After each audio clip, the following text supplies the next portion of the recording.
स्वागत है दोस्तों हमारे चैनल लेट्स लर्न पे। मिशन राजस्व लेखपाल के तहत ग्राम समाज एवं विकास के अभ्यास 2 में हम लोग आज अध्ययन करेंगे आ, आगे के प्रश्नों का। पहले भाग में हम लोगों ने 4 से 4 प्रश्नों का अभ्यास किया था। दूसरे भाग में लगभग 500 प्रश्नों का अभ्यास करेंगे, जिससे अधिक से अधिक प्रश्न आपके परीक्षा में आ सके। भूमि सुधार हेतु कानून बनाने की शक्ति जिसके पास है। पिछले अभ्यास में हमने बताया भूमि सुधार के संबंधित जो 7वीं अनुसूची में राज्य, केंद्र और विशेष शक्तियाँ तीन चीजें हैं। संघ सूची, राज्य सूची, समवर्ती सूची और विशिष्ट शक्तियाँ जो है वो भी केंद्र सरकार के पास होती हैं।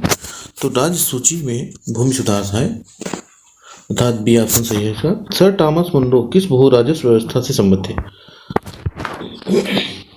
रीड और मुनरो 2 लोग थे जो रैयतवाड़ी बंदोबस्त से संबंधित है। भूमि सुधार किस सूची से संबंधित? ये हो चुका राज्य सूची से। भारत में संपत्ति का अधिकार एक क्या है? पहले ये मौलिक अधिकार था, लेकिन इसको हटा के विधिक अधिकार में रख दिया गया है। भू धारण प्रणाली की रैयतवाड़ी व्यवस्था की शुरुआत भारत में किसने की थी? रैयतवाड़ी व्यवस्था ऊपर देखा हमने थॉमस मुनरो ने। रीड और मुनरो 2 लोग थे। निम्नलिखित में से कौन सा कार्यक्रम भारत में हरित क्रांति कार्यक्रम का आधार बना? तो सघन कृषि जनपद कार्यक्रम, सघन कृषि क्षेत्र कार्यक्रम, सीमांत कृषक एवं भूमिहीन कृषि श्रमिक कार्यक्रम नहीं था। सघन कृषि जनपद कार्यक्रम और क्षेत्र यानी जनपद और क्षेत्रों में सघन कृषि का कार्यक्रम प्रारंभ किया गया। यह हरित क्रांति का आधार था। उसके बाद और भी कुछ आधार थे, जैसे उच्च उत्पादन वाले बीजों का प्रयोग, उर्वरकों का प्रयोग, मशीनीकरण, इन सब का हरित क्रांति में योगदान था। निम्नलिखित में से कौन सा हरित क्रांति का घटक है? अधिक उपज देने वाली प्रजातियों की बीजों का प्रयोग, मैंने ऊपर बताया भी, जैसा उन्नत सिंचाई, रासायनिक उर्वरकों का प्रयोग, ये सभी थे। यानी हरित क्रांति में कई घटकों का प्रयोग हुआ था, जिससे गेहूं उत्पादन, धान उत्पादन काफी बढ़ गया था भारत में। निम्नलिखित में से कौन सा कार्यक्रम है जिसके 5 अन्य संगठक कार्यक्रम थे? तो जवाहर रोजगार योजना, जवाहर ग्राम समृद्धि योजना, स्वर्ण जयंती ग्राम स्वरोजगार योजना, एकीकृत ग्राम विकास कार्यक्रम। तो एकीकृत का मतलब होता है इंटीग्रेटेड, यानी कई कार्यक्रमों को मिलाकर बनाया जाता है। तो इसमें एकीकृत ग्राम विकास कार्यक्रम है। भारत में भूदान आंदोलन किसके द्वारा प्रारंभ किया गया था? ये तो संत विनोबा भावे ने 1940 में प्रारंभ किया था भूदान आंदोलन। गांव में रसोई घर में प्रयुक्त परंपरागत चूल्हे में ईंधन से उत्पन्न ऊष्मा का 70% भाग बेकार चला जाता है। ये परंपरा जो चूल्हे हैं गांव में लकड़ियां जलाई जाती हैं, उपले जलाए जाते हैं, उनमें से ऊष्मा का 70% भाग तो बेकार चला जाता है, यानी 30% भाग ही उपयोग में आता है। भूमि सुधारों से संबंधित विषयों का उल्लेख भारतीय संविधान की 7वीं अनुसूची की किस सूची में है? संघ सूची में है भूमि सुधार, राज्य सूची में। भूमि सुधार से संबंधित राज्य सूची में है। वो गलत दिया हुआ है इसका आंसर। निम्नलिखित में से कौन भूमि सुधार है? मध्यस्थों का उन्मूलन, ये था भूमि सुधार। काश्तकारी सुधार, ये भी था। भू जोत की अधिकतम सीमा का निर्धारण कर दिया है। भूमिहीन को कृषि योग्य भूमि का वितरण किया जाए और चकबंदी, ये सभी थे। निर्मल ग्राम योजना का संबंध किससे है? तो विवाद रहित ग्राम से है, स्वच्छ पेयजल आपूर्ति से है, मलमूत्र, ठोस एवं अर्ध ठोस कचरे के स्वच्छ निस्तारण से, यानी खुले में शौच न किया जाए और साफ सुथरा रखा जाए गांव को, इसी से संबंधित था निर्मल ग्राम योजना। इसके लिए पुरस्कार भी निर्धारित किए गए थे। आगे देखते हैं, 13 प्रश्न हो गए।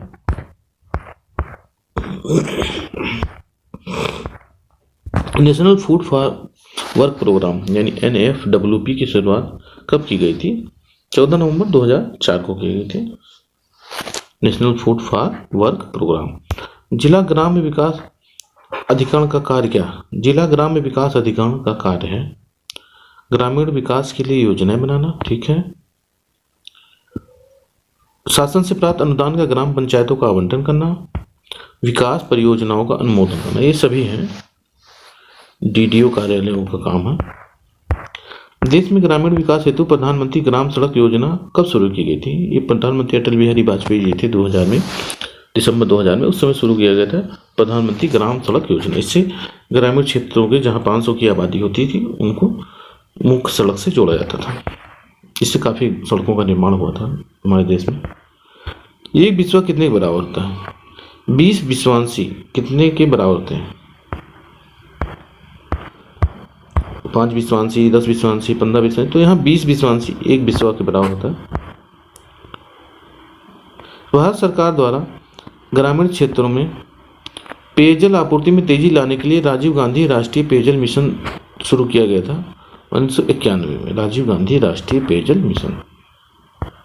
राष्ट्रीय ग्रामीण रोजगार गारंटी योजना 2005 में कौन से कार्यक्रम का विलय कर दिया गया है? 2005 में विलय किया गया था इसमें से काम के बदले अनाज कार्यक्रम, संपूर्ण ग्रामीण रोजगार कार्यक्रम, उपयुक्त दोनों का विलय करके 2005 में काम के बदले अनाज को और संपूर्ण ग्रामीण रोजगार योजना को विलय कर दिया गया। बाद में 2006 में नरेगा का गठन हुआ था, उसमें इन सब का विलय कर दिया गया था। ग्रामीण पर्यावरण की सुरक्षा किसकी रोकथाम द्वारा की जा सकती है? देखिए, ग्रामीण पर्यावरण वायु प्रदूषण की रोकथाम करके सही है, जल प्रदूषण और मृदा प्रदूषण, इन सब की रोकथाम चाहे शहर हो या गांव हो, वहाँ के पर्यावरण की सुरक्षा करने के लिए हमको वायु प्रदूषण, जल प्रदूषण, मृदा प्रदूषण, इन सब पे रोक लगाना चाहिए। शहर में और भी है, ध्वनि प्रदूषण महत्वपूर्ण घटक है। ग्रामीण पर्यावरण में वायु प्रदूषण होता है घरेलू चूल्हों तथा धूम्रपान द्वारा उत्पादित धुएं से, सही है, परिवहन मोटर गाड़ियों से उत्पन्न धुएं से, और उद्योग धंधों एवं भट्टों की चिमनियों से निकलने वाले धुएं एवं गैसीय पदार्थों से, सब सही है। Crop agriculture produce loan scheme प्रारंभ किया गया है, कॉर्पोरेशन बैंक के द्वारा शुरू किया गया था। Crop agriculture produce loan scheme. ग्रामीण क्षेत्रों में रोजगार की दृष्टि से खेती के बाद कौन सा महत्वपूर्ण कुटीर उद्योग धंधा है? हथकरघा बहुत सबसे पुराना और सबसे बड़ा कुटीर उद्योग धंधा हथकरघा है, यानी हाथों से कपड़ा बनाना, हैंडलूम। ग्रामीण क्षेत्रों में बुनकरों की बेहतरी के लिए निम्नलिखित में कौन सी योजना सरकार द्वारा चलाई गई? हथकरघा विकास केंद्र योजना, हैक यार्न प्राइस सब्सिडी योजना, सब्सिडी के लिए subsidy, hack yarn price subsidy योजना, थ्रिफ्ट फंड योजना, सभी चलाए गए थे बुनकरों के लिए। और भारत में के जनपद के राज्य संग्रहण का सर्वोच्च अधिकारी कौन होता है? जिले में सबसे बड़ा अधिकारी जिलाधिकारी यानी डीएम होता है। भारत के किस कार्यक्रम को विश्व बैंक ने विश्व का सबसे बड़ा सार्वजनिक कार्य योजना माना है? तो इसमें मनरेगा सबसे बड़ा कार्य योजना है।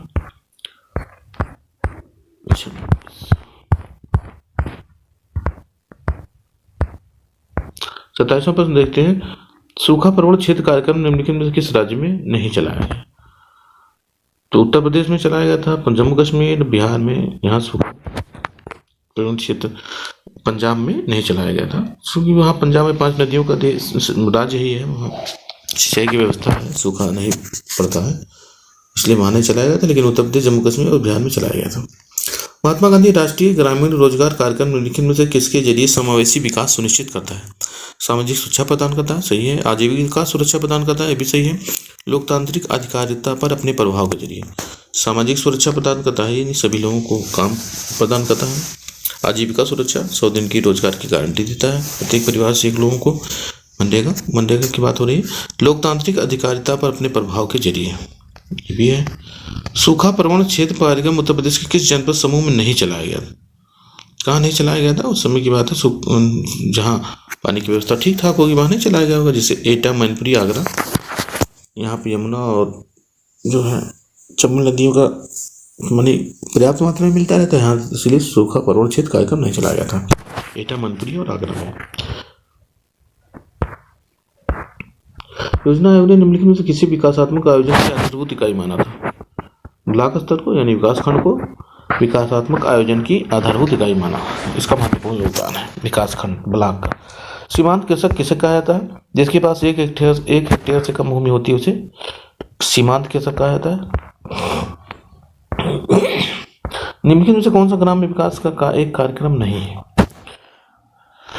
ग्राम में विकास, गांवों के विकास का कार्यक्रम। सामुदायिक विकास कार्यक्रम गांव का विकास है। 10 लाख कुआं योजना, इन कुओं के 10 लाख कुआं खोदने की योजना थी, ये भी ग्राम विकास का कार्यक्रम था। इंदिरा आवास योजना, जो जिनके पास आवास ना हो उनको आवास देना, ये भी विकास का कार्यक्रम था।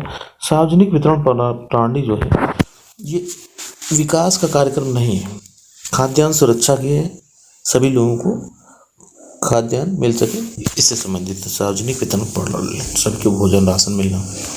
20 सूत्री कार्यक्रम किस प्रधानमंत्री के कार्यकाल में प्रारंभ किया गया था? 20 सूत्री कार्यक्रम इंदिरा गांधी जी के कार्यकाल में प्रारंभ किया गया था। श्रीमती इंदिरा गांधी द्वारा प्रारंभ किए गए 20 सूत्री कार्यक्रम में कौन सा सूत्र शामिल नहीं था? 20 सूत्र थे, इसमें से कुछ देखते हैं। गरीबी हटाओ था, लोकतांत्रिक विकेंद्रीकरण नहीं था, लोकतांत्रिक विकेंद्रीकरण की प्रणाली पहले से ही थी, ग्राम पंचायतों के गठन से संबंधित, लेकिन हालांकि लागू हुआ था ये पंचायत व्यवस्था 20 अप्रैल को शुरू हुआ, उस समय 73वें संविधान संशोधन द्वारा, तो ये उस समय नहीं था। सबके लिए स्वास्थ्य ये भी था, और पर्यावरण संरक्षण, ये 20 सूत्री कार्यक्रम में इंदिरा जी के शामिल था। गरीबी हटाओ, सबके लिए स्वास्थ्य और पर्यावरण संरक्षण। चकबंदी का संबंध निम्नलिखित में से किससे है? चकबंदी का तात्पर्य होता है छोटे छोटे बिखरे हुए खेतों को एकत्रित करना और एक बड़े खेत में बदल देना, तो ये चकबंदी का था। इससे भूमि सुधार कार्यक्रम से संबंधित है। निम्नलिखित में से कौन सा भूमि सुधार का कार्यक्रम है? मध्यस्थों का उन्मूलन, यानी बिचौलिए जो थे उनको हटाना, ये था। काश्तकारी सुधार, किसानों की सुधार करना, और खेती योग्य भूमि की सीमा बंदी करना है, ये सभी थे। ऐसे 37 देखेंगे, व्यवहार में भूमि सुधार के किस कार्यक्रम को सर्वाधिक सफल कहा जा सकता है? तो इसमें चकबंदी उतना सफल नहीं हो पाया, क्योंकि समय समय पर चकबंदी नहीं हो पाया है। भूमिहीनों को भूमि का वितरण, नहीं पर्याप्त मात्रा में भूमिहीनों को भूमि का वितरण नहीं किया गया। भूदान आंदोलन चलाया था जबकि विनोबा भावे जी ने, लेकिन बहुत से किसानों ने अपना भूमि दान नहीं किया, बड़े बड़े जागीरदारों ने, तो ये भी सफल नहीं हो पाया। मध्यस्थों का उन्मूलन, ये जमींदारों का उन्मूलन हुआ, चूँकि जमींदारी उन्मूलन का अधिनियम बनाया गया था, इसलिए जमींदारों का उन्मूलन, ये सर्वाधिक सफल कहा गया। मरुस्थल विकास कार्यक्रम निम्नलिखित में से किस राज्य में नहीं चलाया गया? तो मरुस्थल विकास कार्यक्रम उत्तर प्रदेश में नहीं चलाया गया, क्योंकि मरुस्थलीय भूमि नहीं उतनी उत्तर प्रदेश में, वही मथुरा आगरा के पास थोड़ी बहुत है। तो मरुस्थल विकास कार्यक्रम जम्मू कश्मीर, राजस्थान और उत्तर प्रदेश यहाँ चलाया गया। एकीकृत जल संभर प्रबंधन कार्यक्रम के अंतर्गत कौन कौन से कार्यक्रमों को मिला दिया गया? एकीकृत यानी इंटीग्रेटेड की बात हो रही है। जल संभर प्रबंधन कार्यक्रम तो सूखा प्रवण क्षेत्र कार्यक्रम में शामिल किया गया। मरुस्थल विकास कार्यक्रम, एकीकृत बंजर भूमि विकास कार्यक्रम, सबको मिलाकर बनाया गया। जरीब सर्वेक्षण में क्षेत्र को किस ज्यामितीय आकृति में बांटकर नापना आसान होता है? जरीब सर्वेक्षण किया जाता है तो उसको त्रिभुजाकार करके बांटने में आसानी होती है। बटे दुगुड़े आधार गुड़े चाहिए, तो उसको क्षेत्रफल नापा जा सकता है। 41वां देखते हैं।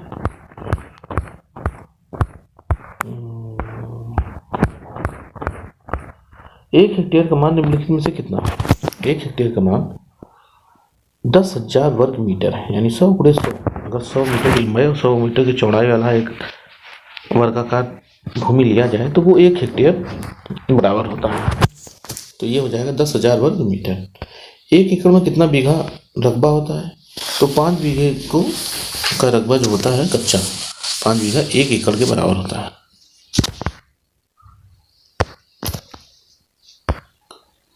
भूमि सुधारों से संबंधित विषयों का उल्लेख भारतीय संविधान की 7वीं अनुसूची की किस सूची में है? तो ये राज्य सूची में है। निम्नलिखित में से किसे चकबंदी के अधीन नहीं लिया जा सकता है?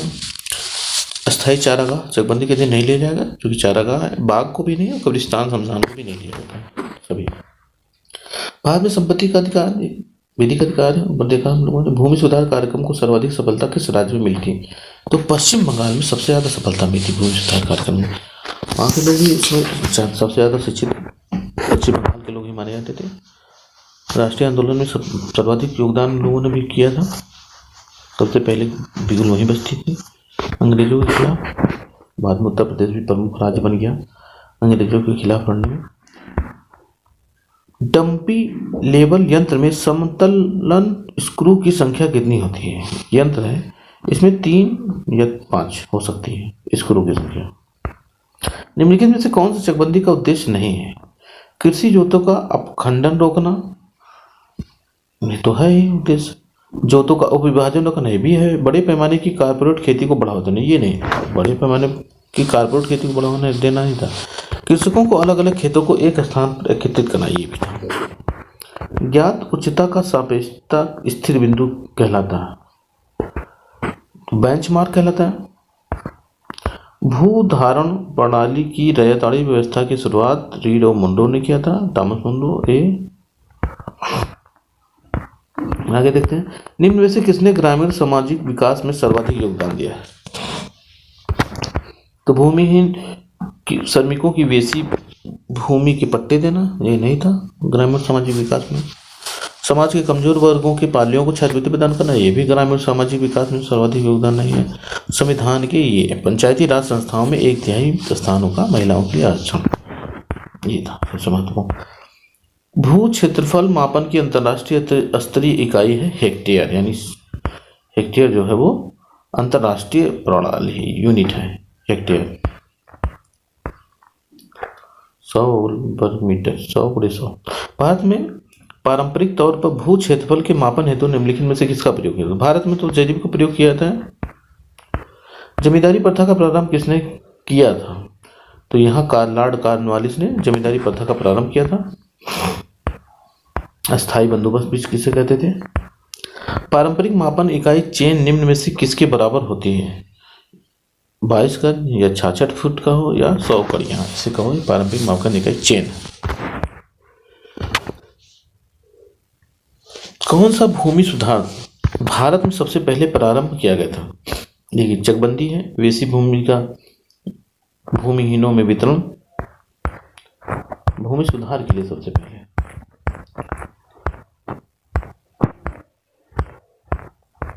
देखते हैं, जमींदारी उन्मूलन, यही था। कृषि जोत की अधिकतम सीमा का निर्धारण। निम्न से कौन सी लंबाई के मापन हेतु प्रयुक्त नहीं की जाती है? लंबाई किससे नहीं नापी जाती है? रूट, जरीब, पोल, क्रम। तो इसमें रूट से लंबाई नहीं नापी जाती और जरीब, पोल और क्रम से नापी जाती है। भूमि सुधार से संबंधित विषयों का उल्लेख भारतीय संविधान की 7वीं अनुसूची की राज्य सूची में है। ठीक है, निम्नलिखित में से कौन सा चकबंदी का उद्देश्य नहीं है? कृषकों के अलग अलग खेतों का एक स्थान पर एकत्रित करना, ये उद्देश्य है। जोतों का उपविभाजन रोकना, ये भी उद्देश्य है। कृषि जोतों का उपखंडन रोकना, यानी बढ़ने से रोकना है, तो उद्देश्य ही हमें बड़े पैमाने की कारपोरेट खेतों को बढ़ावा देना, ये नहीं है। चेन की लंबाई 66 फीट होती है। किस चेन की लंबाई 66 फीट होती है, यानी 22 गज? तो ये होती है गंटर चेन की लंबाई होती है 66 फीट। निम्नलिखित में से कौन से संविधान संशोधन से भारत में भूमि सुधारों का मार्ग प्रशस्त हुआ? 1951 में पहला संविधान संशोधन जो था वो भूमि सुधारों से संबंधित था। निम्नलिखित में से कौन सा भूमि सुधार है? मध्यस्थों का उन्मूलन है, सही है। काश्तकारी सुधार, ये भी है। भू जोत की अधिकतम सीमा का निर्धारण करना, ये भी है। और भूमि कृषि योग्य भूमि का वितरण, ये भी है। एक बिस्वा कितने बराबर होता है? 20 विश्वांशी बराबर था, ऊपर हम लोगों ने देख लिया है। पटल सर्वेक्षण की सर्वाधिक प्रभावित करता है प्लेन टेबल का दिक् स्थापन। पटल सर्वेक्षण को सर्वाधिक प्रभावित करता है प्लेन टेबल का दिक् स्थापन। दिक् स्थापन की कौन सी विधि शुद्ध और बाहरी प्रभावों से मुक्त विधि है? ये पश्चावलोकन विधि है, जो शुद्ध होती है सबसे ज्यादा और बाहरी प्रभाव से मुक्त होती है। कौन सा भूमि सुधार से संबंधित है? ये भूदान आंदोलन था, हमने ऊपर भी बताया। यानी अपनी जिसके पास अधिकतम भूमि है वो भूमिहीनों को भूमि दान करें। चिपको आंदोलन पेड़ बचाओ से संबंधित था। कौन सी योजना सबसे बाद में, यानी हाल ही में, यानी जल्दी से प्रारंभ की गई है? सांसद आदर्श ग्राम योजना, जवाहर रोजगार योजना, लघु कृषक विकास योजना, निर्मल ग्राम योजना। तो इसमें से सांसद आदर्श ग्राम योजना का प्रारंभ, आदर्श ग्राम की बात हुई थी 2004-05 में प्रारंभ किया गया था। सांसद आदर्श ग्राम योजना, यानी 14 में था कि 3 गाँव को लेंगे, जो है गोद लेंगे सांसद, और उनका 5 साल के अंदर यानी 2019 तक उनका विकास करेंगे। ये था सांसद आदर्श ग्राम योजना। गोद लेंगे उन तीनों गाँवों को, अधिक सर्वसुलभ और स्वच्छ करना, आदर्श गांव बनाना। भूदान आंदोलन के बारे में निम्नलिखित से कौन सा कथन असत्य है? यह एक सरकारी आंदोलन था जिसमें सरकार ने बड़े किसानों से उनके द्वारा खेती न की जा रही भूमि को अधिकृत करके उसे भूमिहीनों में वितरित कर दिया। यह आंदोलन सर्वप्रथम तेलंगाना के पोचमपल्ली गांव से सन 1951 में प्रारंभ हुआ। तो इसमें पूछ रहा है कि कौन सा कथन असत्य है? तो सरकार से संबंधित नहीं था। भूदान आंदोलन हमने बताया था, विनोबा भावे ने शुरू किया था 1951 में पोचमपल्ली गांव से शुरू किया था। यह आंदोलन सर्वोदयी नेता संत विनोबा भावे द्वारा प्रारंभ किया गया था। यह एक स्वैच्छिक आंदोलन था जिसमें लोगों ने स्वेच्छा से वैसी भूमि भूमिहीनों को दान कर दी थी। एयर मापन की इकाई है, इसे किसकी मापन हेतु प्रयुक्त किया जाता है? लंबाई मापा जाता है कि आयतन मापा जाता है इससे? एयर लंबाई, आयतन, क्षेत्रफल या घनत्व। तो इसमें क्षेत्रफल नापा जाता है, किसी खेत की क्षेत्रफल नापने के लिए प्रयोग किया जाता है। 1 एकड़ के बराबर होता है, तो यहाँ बिस्वा, वर्ग, गज, हेक्टेयर सब एकड़ के ही माप है। यानी 1 एकड़ में 100 बिस्वा होता है या 4840 वर्ग गज होता है या 48-40 हेक्टेयर। 48-40 हेक्टेयर। किस व्यवस्था में भूमि पर ग्राम समुदाय का संयुक्त स्वामित्व होता है? देखिए, जो मालवाड़ी व्यवस्था थी उसमें ग्राम समुदाय का संयुक्त स्वामित्व होता था भूमि पर। ये पहला है जमींदारी में जमींदारी मालिक होता था, रैयत में किसान मालिक होता था, काश्तकारी व्यवस्था में काश्तकार होते थे। तो संयुक्त स्वामित्व की बात है वो मालवाड़ी व्यवस्था में था। ग्रामीण अवस्थापना विकास कोष का वित्तीयन किया जा रहा है, नाबार्ड द्वारा किया जाता है।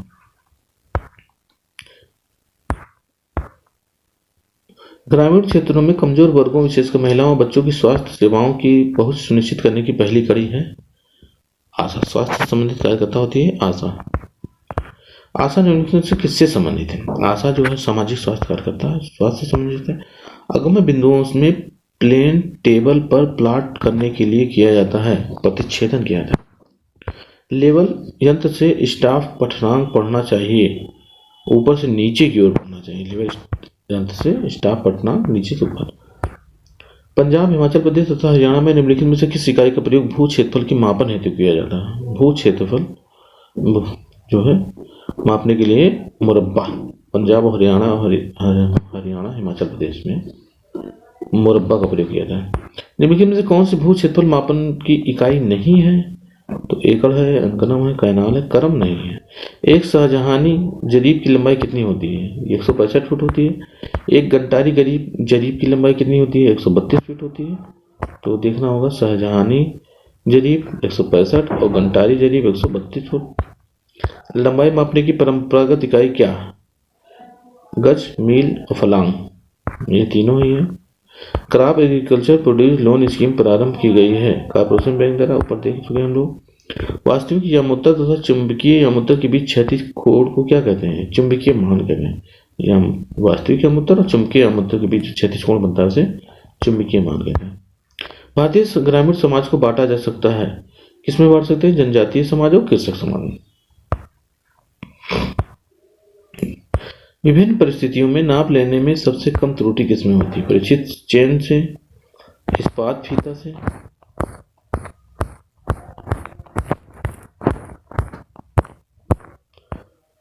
इनवार फीता से या पहाड़ी क्षेत्र के मापन में? तो यहाँ सी, इनवार फीता से नापने में अशुद्धि होने के कम चांसेस होते हैं। छोटे खसकों का मापन होता है, जो छोटे खसक होते हैं उनका मापन साधारण चेन से कर लेते हैं।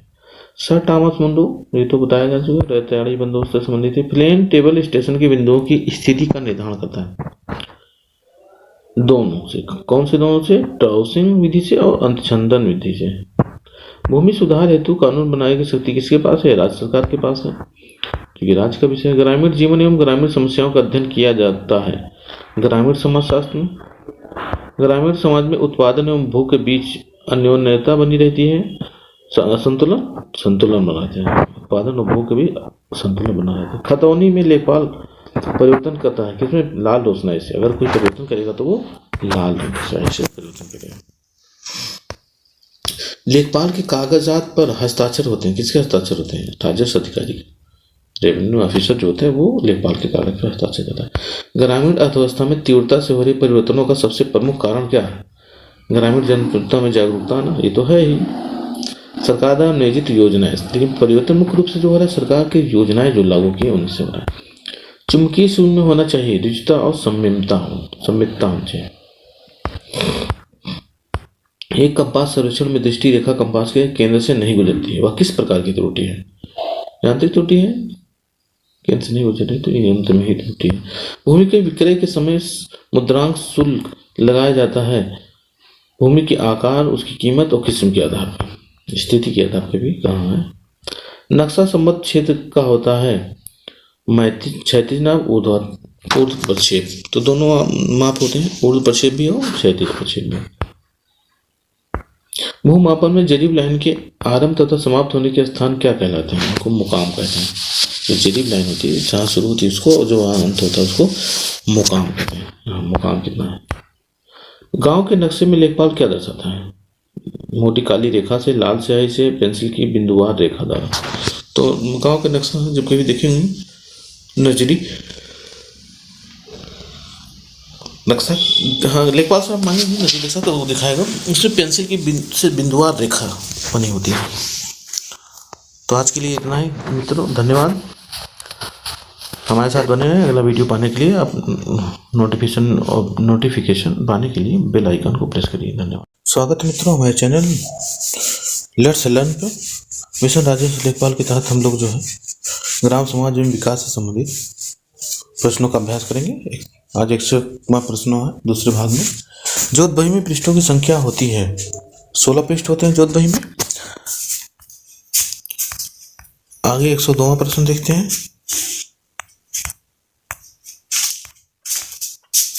भूदान आंदोलन कार्यक्रम आचार्य विनोबा भावे द्वारा सर्वप्रथम किस प्रदेश से आरंभ किया गया था? यह आंध्र प्रदेश से प्रारंभ किया था, आंध्र प्रदेश के पोचमपल्ली से। लेखपाल खसरा तैयार करके अगले वर्ष जमा कर देता है। कहाँ जमा करता है? रजिस्ट्रार कानूनगो के पास जमा करता है। दो बिंदु समस्या विधि से प्लेन टेबल का अनुस्थापन बिल्कुल सही नहीं होता। दो बिंदु समस्या विधि से बिल्कुल सही नहीं होता। 105वां देखेंगे। एक सर्वेक्षण रेखा तथा उत्तर दिशा के बीच छोटा क्षैतिज कोण क्या कहलाता है? अजीमुथ कहलाता है।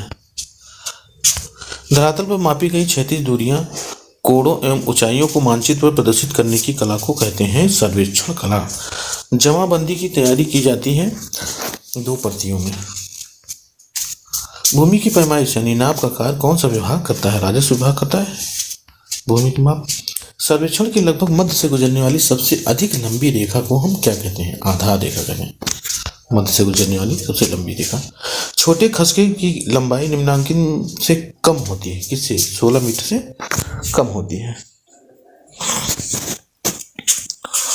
पृथ्वी के उत्तरी गोलार्ध से सूर्य का उत्तरी सिरा झुका होता है नीचे की ओर गुरुत्वाकर्षण के कारण। भूमि का उपयोग करने के एवज में किसानों से वसूल किए जाने वाला टैक्स कौन सा है? लगान वसूल किया जाता है। सर्वे कार्य में समकोण बनाने वाला भी लंब खसका डालने में सहायक यंत्र है प्रकाशीय गुनिया, क्रॉस स्टाफ, प्रिज्म स्क्वायर। सभी भारतीय समाज को माना जाता है कृषक समाज, क्योंकि कृषकों की संख्या अधिक है। 67%, लगभग 67% खेती पर निर्भर लोग, इसलिए कृषक समाज कहा जाता है। किसने कहा है कि समाज एक अधिजैविक व्यवस्था है? यह हर्बर्ट स्पेंसर ने कहा था कि समाज एक अधिजैविक व्यवस्था है।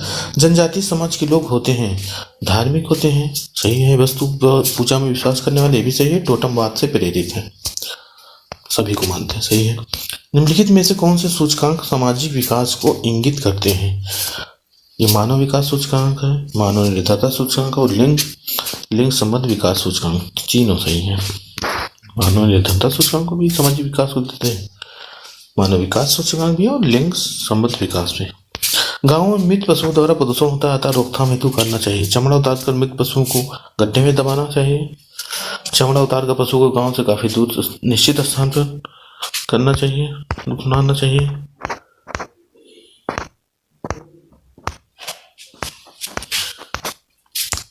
डालकर प्राकृतिक सफाई कर्मी के द्वारा होता है। सभी हैं विधियां हैं। चमड़ा उतार कर डाल देना चाहिए। गिद्ध, चील, कौवे की तरह सभी खाते हैं तो चमड़ा बचता है, जमीन में दफना देना चाहिए। देश में सार्वजनिक वितरण प्रणाली से उपभोक्ताओं को क्या मिलता है? देखिए, चीनी मिलती थी, अभी भी मिलती है चीनी। मिट्टी के तेल अब तो नहीं मिलता है। खाद्यान्न, गेहूँ, चावल, खाद्य तेल मिलता है। चना, नमक भी मिलता है। तो यानी सभी पदार्थ मिलते हैं। तेल कम नहीं मिलता है, लेकिन उसको भी हाँ करना पड़ेगा, ऑप्शन नहीं है। भारतीय ग्रामीण समाज में दूल्हा की उम्र शादी के समय वैध रूप में होनी चाहिए। देखिए, दूल्हा और दुल्हन एक 21 वर्ष का कम से कम दूल्हा होना चाहिए और 18 साल की दुल्हन कम से कम होना चाहिए। अगस्त कामटे के अनुसार समाज आधुनिक जटिल स्वरूप तक पहुंचने से पहले किस विकास चरणों से गुजर चुका है? धार्मिक, तात्विक, सकारात्मक, इन तीनों चरणों से समाज गुजर चुका है, ये कामटे ने कहा। हर्बर्ट स्पेंसर ने सामाजिक विकास के मार्ग में प्रयुक्त इनमें से अवस्थाओं का वर्णन किया है। आदिम अवस्था, हर्बर्ट स्पेंसर ने आदिम अवस्था बताया, फिर रासायनिक अवस्था आई, फिर औद्योगिक अवस्था आई। ये भी हर्बर्ट स्पेंसर के अनुसार इन तीनों अवस्थाओं से गुजर चुकी है, जबकि कामटे के अनुसार धार्मिक, तात्विक और सकारात्मक। भूमंडल पर कितने प्रकार के समाज पाए जाते हैं? ये 3 प्रकार के समाज पाए जाते हैं भूमंडल पर। ग्रामीण क्षेत्र के अनुसूचित जनजाति के पास कृषि भूमि बहुत कम है, जो है उसकी सुरक्षा हेतु क्या उपाय किया गया है? ग्राम सभा को विशेष अधिकार है, सही है।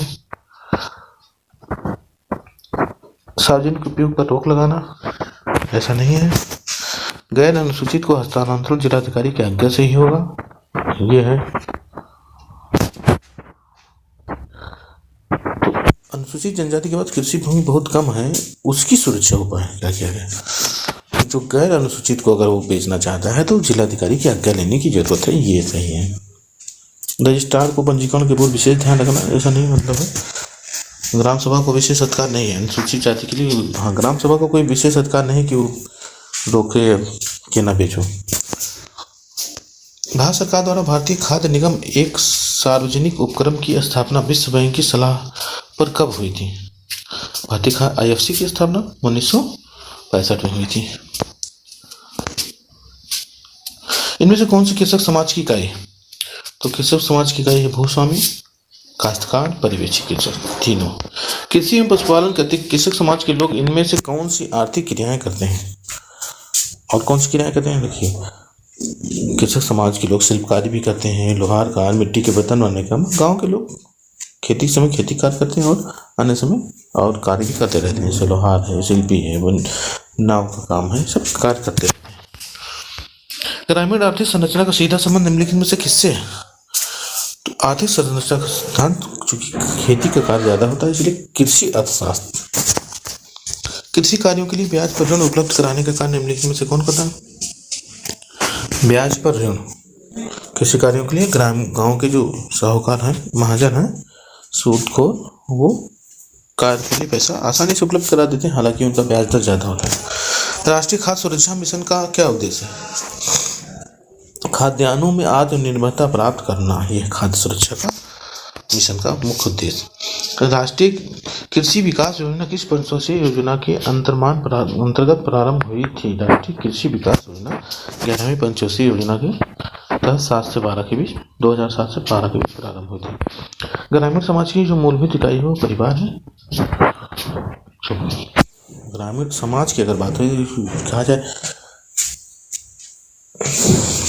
सबसे छोटी इकाई तो वो गांव होगा, लेकिन ग्रामीण समाज की बात आएगी तो सब परिवार होगा सबसे छोटा इकाई। 132 आगे देखते हैं।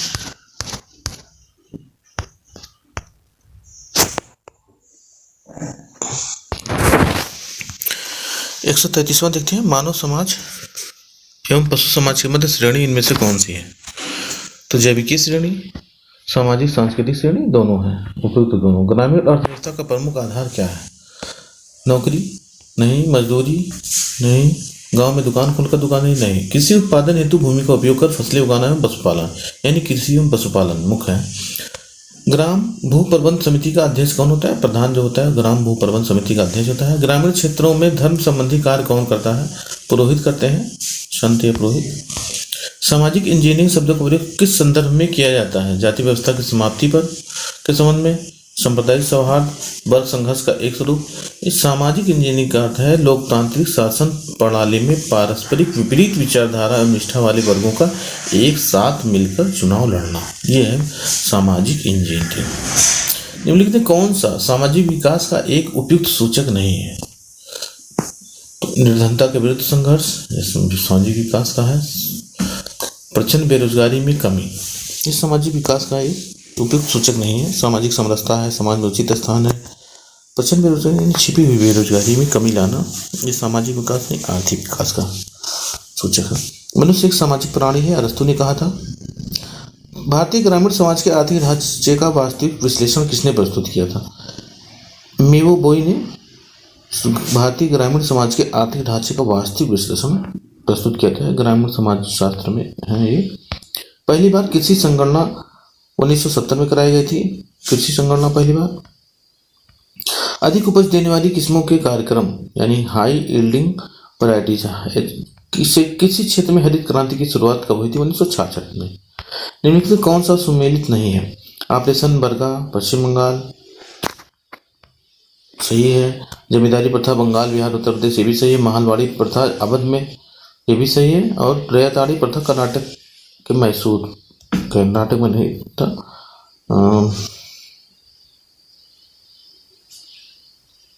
ऑपरेशन बरगा पश्चिम बंगाल ठीक है। जमींदारी प्रथा बंगाल बिहार उत्तर प्रदेश में ठीक है, भी ठीक है। महलवाड़ी प्रथा अवध पंजाब अवध पश्चिम प्रांत वहाँ लागू थी। रैयताड़ी प्रथा पूरे कर्नाटक में नहीं लागू थी, सही है। जमींदारी प्रथा का प्रारंभ किसने किया था? लॉर्ड कॉर्नवालिस ने किया था। स्थायी बंदोबस्त भी कहते थे। वसंत ऋतु की फसलों की बुवाई की जाती है मध्य फरवरी से मार्च, मध्य मार्च तक, फरवरी मार्च में की जाती है बसंत ऋतु की फसलों की बुवाई। ग्रीष्म ऋतु की फसलों की बुवाई कब की जाती है? अप्रैल से जून तक। सामंत शब्द किससे संबंधित है? जमींदारों को सामंत कहा जाता था।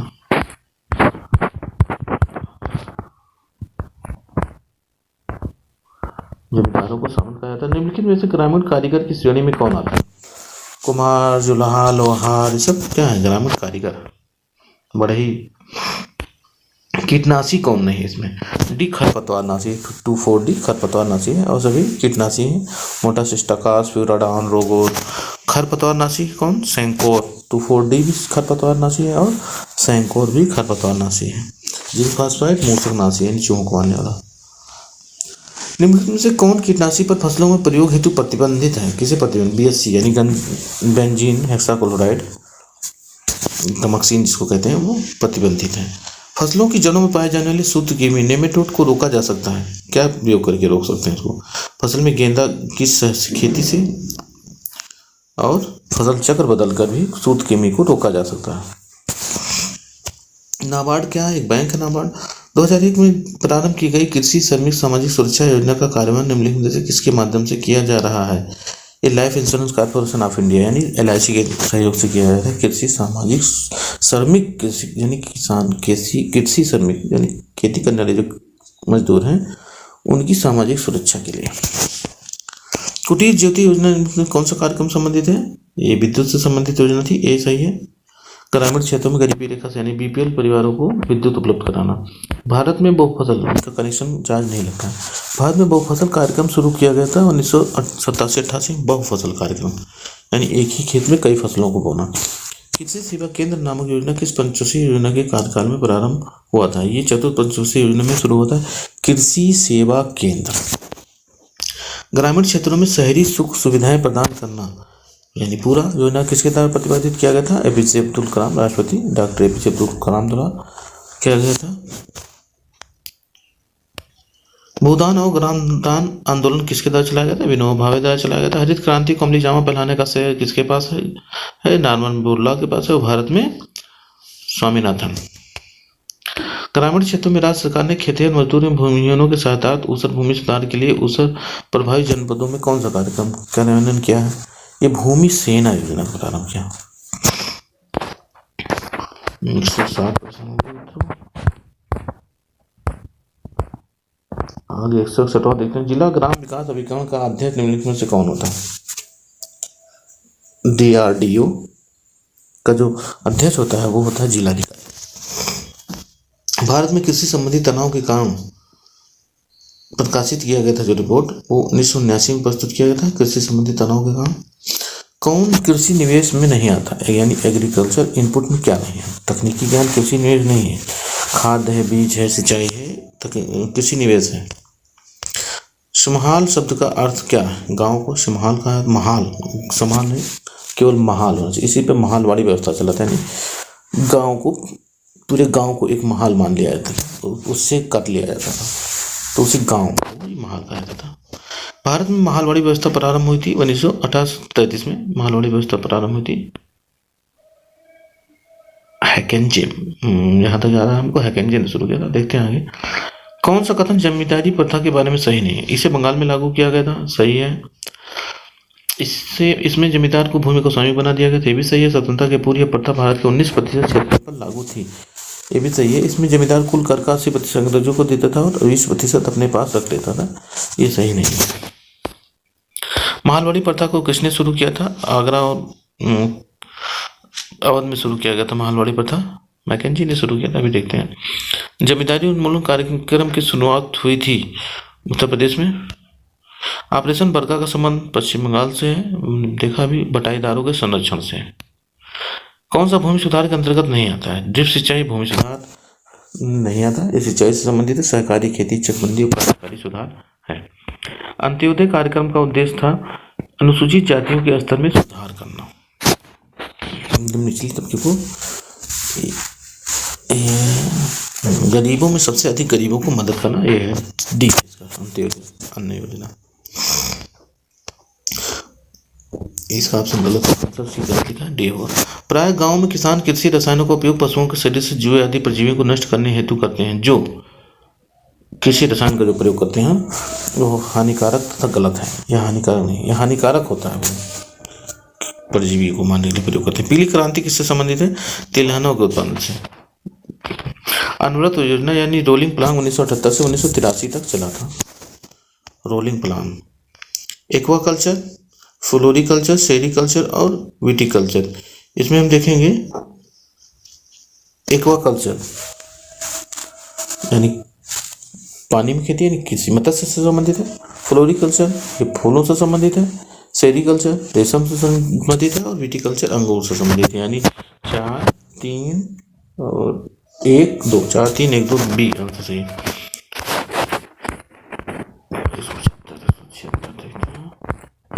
176वां प्रश्न देखते हैं मित्रों। ग्रामीण क्षेत्रों में कृषि रसायनों द्वारा उत्पन्न प्रदूषण की रोकथाम की जा सकती है। कृषि रसायनों की उचित मात्रा में उसके प्रयोग हेतु विशेषज्ञ की सलाह पे, सही है। मिट्टी अथवा फसल कीट रोग का परीक्षण करवा कर, भी सही है। वातावरण की परिस्थिति यानी अपनी मिट्टी पहचानो, दूसरा है वातावरण की परिस्थितियों जैसे वर्षा काल, हवा की गति आदि के अनुकूल होने पर, सही है, सभी सही है। भारत के राष्ट्रीय किसान आंदोलन आयोग के प्रथम अध्यक्ष कौन थे? स्वामीनाथन थे, स्वामीनाथन, जो हरित क्रांति के प्रमुख माने जाते हैं अपने यहाँ के भारत के राष्ट्रीय किसान आयोग के पहले अध्यक्ष थे। Professor M S Swaminathan Bharat में किस क्रांति के जन्मदाता के रूप में जानते हैं? हरित क्रांति के।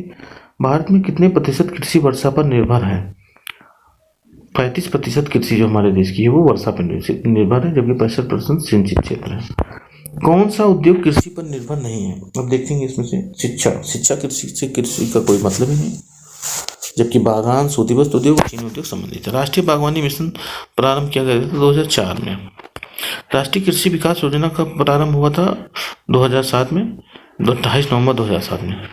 भारत के किस राज्य में क्षेत्रीय ग्रामीण बैंक अभी स्थापित नहीं है? तो सिक्किम और गोवा 2 राज्य हैं जहां ग्रामीण बैंक नहीं स्थापित है। ऐसा कौन सा गरीबी उन्मूलन कार्यक्रम चलाया गया था जिसमें बैंकों की महत्वपूर्ण भूमिका थी? गरीबी उन्मूलन कार्यक्रम जिसमें बैंकों की महत्वपूर्ण भूमिका थी वो IRDP, integrated regulatory development programme. किस वृक्ष को आजकल कृषि में उसकी महत्ता को देखते हुए अद्भुत वृक्ष या 21वीं सदी का पेड़ कहता है, जिसका अमेरिकी पेटेंट रद्द किया गया? नीम महत्वपूर्ण है, इसे 21वीं सदी का पेड़ कहा गया है। औषधीय फसलों या पौधों में कौन सा नहीं आता? औषधीय फसल जिसे दवाइयाँ मिलती हो, कौन सा नहीं आता? धान से नहीं मिलता, कस्तूरी भिंडी से मिलता है, नीम से भी मिलता है, तुलसी, नीम, तुलसी और कस्तूरी भिंडी ये औषधीय पौधे हैं। मुस्कदाना। ग्रामीण विद्युतीकरण निगम की स्थापना 1969 में हुई थी। भारत में झूम खेती के अंतर्गत भूमि का सबसे बड़ा प्रतिशत किस राज्य में? झूम खेती की बात करें तो नागालैंड में। झूम खेती वो खेती हुई थी जहाँ एक स्थान पे भूमि करते हैं, जब उसकी उर्वरा शक्ति नष्ट हो जाती है तो वहाँ पे फिर दूसरे स्थान पे चले जाते हैं। यानी किसी स्थान के झाल पेड़ पौधों को काट कर उसकी खेती जब उपजाऊ बनाना और कुछ समय खेती करना साल 2 साल, और जब उसकी उपजाऊ शक्ति खत्म हो जाती है तो उस स्थान से दूसरे स्थान पर चले जाते हैं। पलायन खेती है, झूम खेती कहते हैं इसको। संपूर्ण ग्रामीण रोजगार योजना का शुभारंभ प्रधानमंत्री द्वारा कब किया गया था? ये 25 सितंबर 2001 को संपूर्ण ग्रामीण रोजगार योजना का शुभारंभ किया गया था। कृषि एवं प्रसंस्कृत खाद्य पदार्थ उत्पाद निर्यात विकास प्राधिकरण की स्थापना 1986 में की गई थी।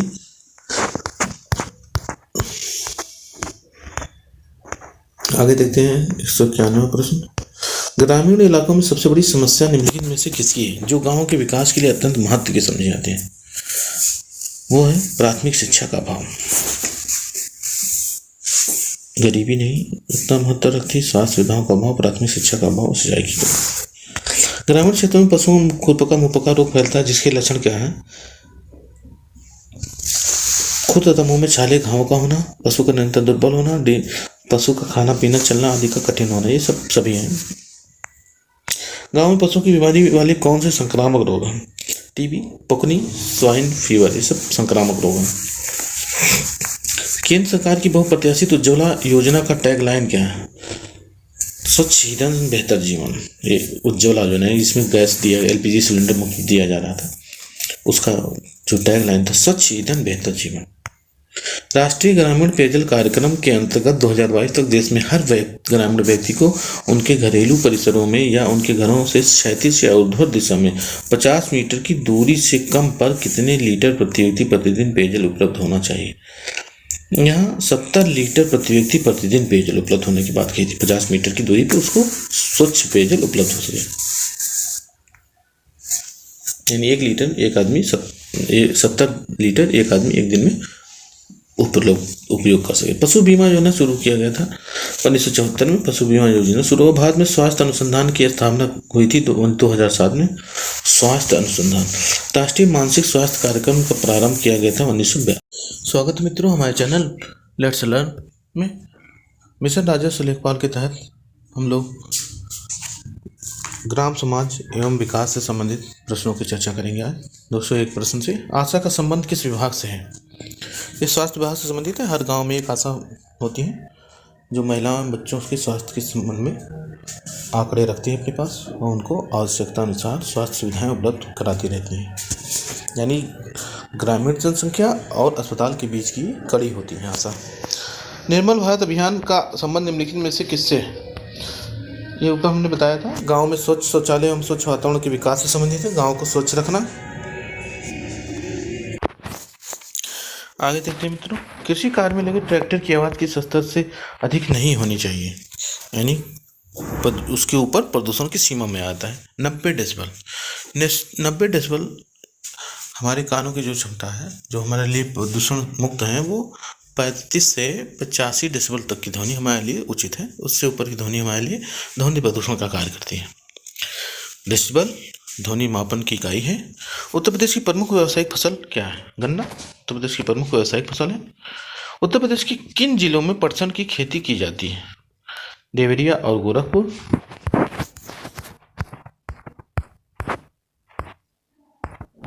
पटसन की खेती सहारनपुर, हरदोई, तो मथुरा और अलीगढ़, इलाहाबाद और फतेहपुर। तो पूर्वी क्षेत्र में देवरिया और गोरखपुर में पटसन की खेती अधिक की जाती है, यानी पूर्वी जिलों में। ब्रिटिश शासन के दौरान उत्तर प्रदेश में भूमि पंजीकरण किस अधिकारी द्वारा किया जाता था? तो लेखपाल। ब्रिटिश शासन में पटवारी, उसे आज़ादी से पहले इनको पटवारी कहा जाता था। तो अगर लेखपाल की जगह पटवारी रहे तो आप उसको पटवारी पे लगाएंगे। उत्तर प्रदेश में प्रमुख फसल है, तो गेहूँ उत्तर प्रदेश की प्रमुख फसल है। उत्तर प्रदेश के भावर क्षेत्र में किस प्रकार की मृदा पाई जाती है? ककरीली पथरीली मृदा पाई जाती है। देश के कृषि क्षेत्र में आज हमारी श्रम शक्ति का लगभग कितना हिस्सा आजीविका प्राप्त कर रहा है? कृषि क्षेत्र में तो 56% लगभग आजीविका कृषि क्षेत्र से प्राप्त करें। कृषि श्रम उत्पादकता सर्वाधिक कहाँ है? पश्चिम उत्तर प्रदेश में। पहले भी पढ़ चुके हैं इसको हम लोग। निम्नलिखित में से किस फसल के उत्पादन में उत्तर प्रदेश प्रथम स्थान पर नहीं है?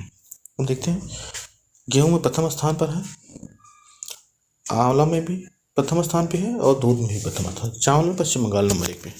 उत्तर प्रदेश में ग्रामीण क्षेत्रों में रहने वाले कृषकों में जमा या बचत की प्रवृत्ति जागृत करने के उद्देश्य से सहकारी समिति स्तर पर क्या खोलने का कार्यक्रम चलाया गया था? Mini bank. बचत की प्रवृत्ति बढ़ाने के लिए मिनी बैंक की स्थापना की गई थी। सहज जन सेवा केंद्र आदि पे भी पैसे जमा होते हैं। उत्तर प्रदेश में निम्नलिखित में से किसके उत्पाद के लिए कृषि निर्यात क्षेत्र को अधिसूचित किया है? तो आलू निर्यात, आम निर्यात, बासमती चावल निर्यात, इन सभी के निर्यात के लिए कृषि निर्यात जोन कब अधिसूचित किए गए, स्थापित किए गए? भारतीय शाक भाजी शोध संस्थान वाराणसी में स्थित है। उत्तर प्रदेश के कतिपय क्षेत्रों में भूमिहीन श्रमिकों को उन्हीं परिवारों के खेतों पर श्रम करना पड़ता है जहां उनके माता पिता करते थे। यह प्रथा क्यों जारी है? जजमानी प्रथा के अधीन। जजमानी करते हैं यानी पौनी प्रजा होते हैं, तो संपन्न परिवार होते हैं, उनके यहाँ ही जजमानी प्रथा चलती है गांव में, अभी भी चलती है कुछ जगहों पर। उत्तर प्रदेश में सिंचाई का सबसे सस्ता या मुख्य साधन क्या है? नहर है सबसे सस्ता और मुख्य साधन है। गेहूं में प्रोटीन का प्रतिशत कितना होता है? 12% प्रोटीन होता है गेहूं में। उत्तर प्रदेश चकबंदी अधिनियम पारित हुआ था 1953 में। उत्तर प्रदेश में 2 फसली सिंचित कृषि क्षेत्र जोत की अधिकतम सीमा कितनी है? 5 हेक्टेयर है 2 फसली सिंचित कृषि जोत की अधिकतम सीमा। 219 हो गया, 220 में देखते हैं। स्थिरीकरण को कायम रखने के लिए उत्तर प्रदेश में जमींदारी उन्मूलन अधिनियम कब लागू किया गया था? तो 1951 में प्रथम संविधान संशोधन द्वारा उत्तर प्रदेश में जमींदारी उन्मूलन अधिनियम लागू किया गया था। निम्नलिखित में कौन सा अम्लीय धरती पर सफलता से उगाया जा सकता है? यानी जहाँ की भूमि मिट्टी अम्लीय हो वहाँ पर क्या आसानी से? तरबूज। इसीलिए खेतों के, नदियों के किनारे रेगिस्तानी भूमि में तरबूज उगाए जाते हैं, वहाँ की भूमि अम्लीय होती है। उत्तर प्रदेश की नई कृषि नीति में निर्धारित विकास दर कितनी थी? 5.1। भू कृषि का रिकॉर्ड कौन सा है? यानी जमीन की कृषि का रिकॉर्ड है गिरदावरी, खतौनी, जमाबंदी, पंचनामा। तो ये खतौनी होती है, भूमि कृषि का रिकॉर्ड होता है। एक बिस्वा का 1 बीघा से क्या अनुपात है?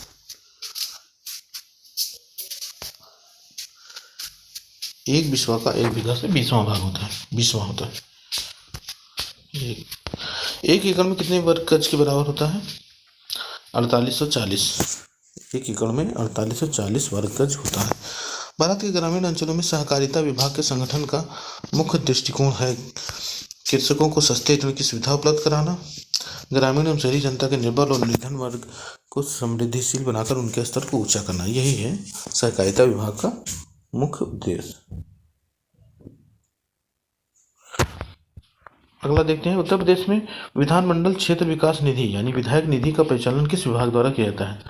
तो ये ग्राम विकास विभाग द्वारा किया जाता है विधायक निधि का। तो प्रदेश में कृषि नीति को व्यवहारिक स्वरूप प्रदान करने हेतु प्रयोगशालाओं में से खेतों तक यानी प्रयोगशाला लैब टू फील्ड एग्रीकल्चर, प्रयोगशाला से खेतों तक कार्यक्रम किस कृषि संस्थान की देन है? ये पंतनगर विश्वविद्यालय की देन थी। तो पंतनगर विश्वविद्यालय उत्तराखंड में है। उत्तर प्रदेश में भाबर की तंग पट्टी कहाँ पाई जाती है? तराई क्षेत्रों में पाई जाती है भाबर।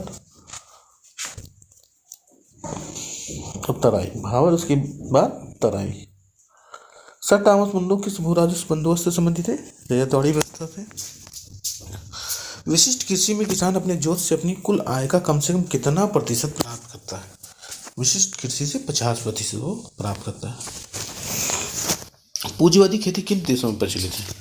यानी ब्रिटेन और अमेरिका जैसे, ब्रिटेन, अमेरिका, कनाडा जैसे देशों में पूंजीवादी खेती प्रचलित है। बाढ़ प्रभावित क्षेत्रों में किस प्रकार की खेती की जाती है? दियारा खेती की जाती है। तर खेती, तैती खेती, आद्र खेती। बाढ़ प्रभावित क्षेत्रों में दियारा खेती की जाती है। कृषि लागत एवं मूल्य आयोग की स्थापना 1965 में की गई थी। कौन सी कृषि पद्धति 21वीं सदी की कृषि हेतु आवश्यक मानी जा रही है? ये पारिस्थितिकीय कृषि पद्धति है, ऐसी कृषि पद्धति जिससे परिस्थितियाँ एनवायरनमेंट को नुकसान ना हो।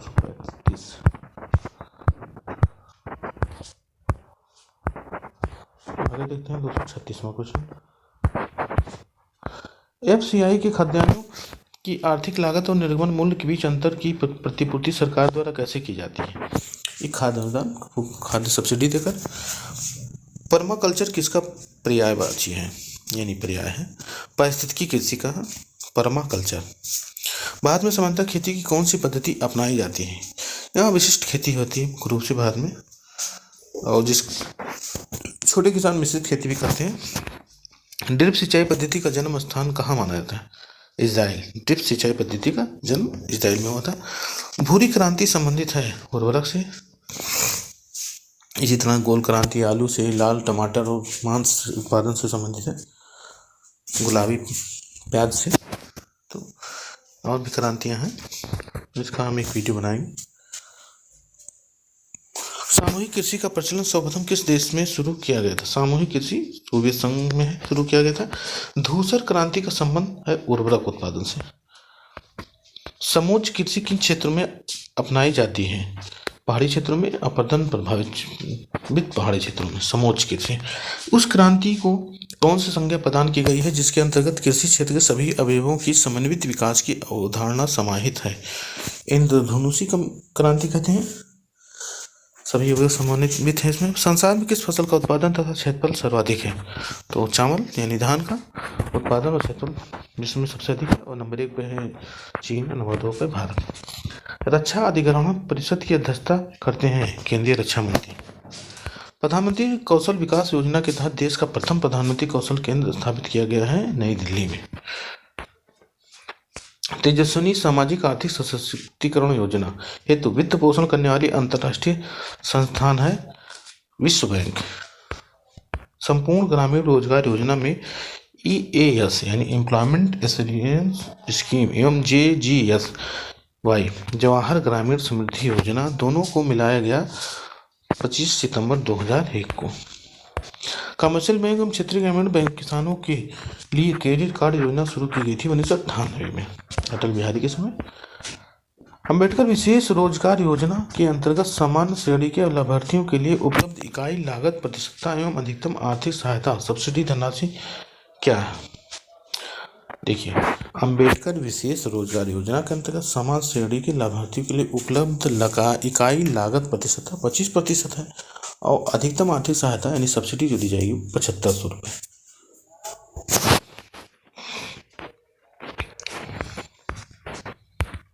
252% देखते हैं। तो तिरुवन्नामलाई गिरिबल परियोजना का संबंध किससे है। ये तमिलनाडु में है। तिरुवन्नामलाई गिरिबल परियोजना वह प्रसिद्ध दार्शनिक स्थल जिसे शहरी विकास मंत्रालय ने हृदय योजना के तहत विकसित करने की सहमति जारी की है। द्वारिका को हृदय स्थल यानी हेरिटेज जो शहर हैं उनको विकसित करना, उनका संरक्षण करना, तो उसमें द्वारिका को चयन किया गया है। ट्रेल सिंचाई परियोजना का संबंध किस राज्य से है।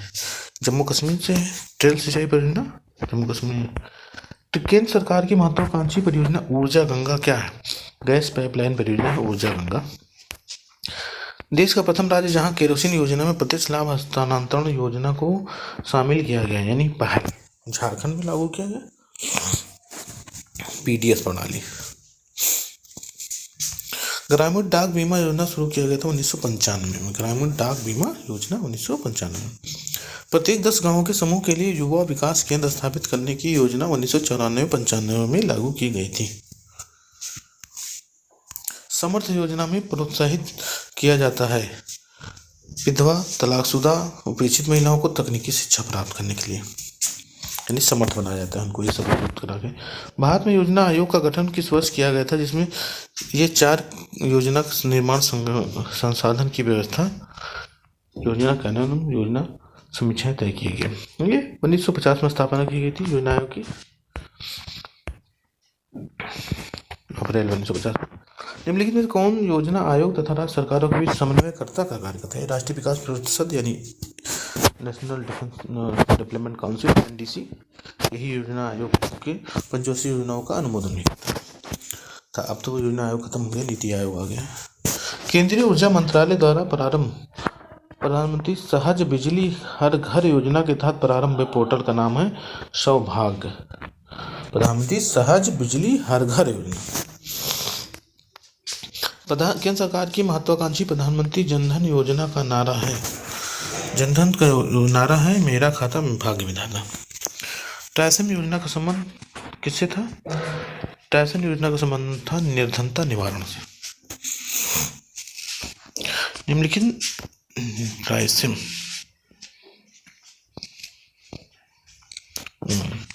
कौन सी योजना महिला सशक्तिकरण से जुड़ी है? सबला योजना। निम्नलिखित में कौन सा राष्ट्रीय ग्रामीण पेयजल कार्यक्रम का लक्ष्य है? 90% ग्रामीण आबादी को स्वच्छ जल प्रदान करना। 266 आगे देखते हैं।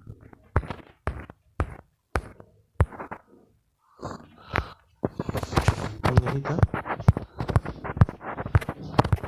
राष्ट्रीय ग्रामीण पेयजल कार्यक्रम का लक्ष्य है सन 2022 तक 90% ग्रामीण आबादी को स्वच्छ जल प्रदान करना। आगे देखते हैं। अंबेडकर विशेष रोजगार योजना के निम्नलिखित में से कौन सा कथन असत्य है? अंबेडकर विशेष रोजगार योजना, लाभार्थी ग्रामीण क्षेत्र का निवासी हो।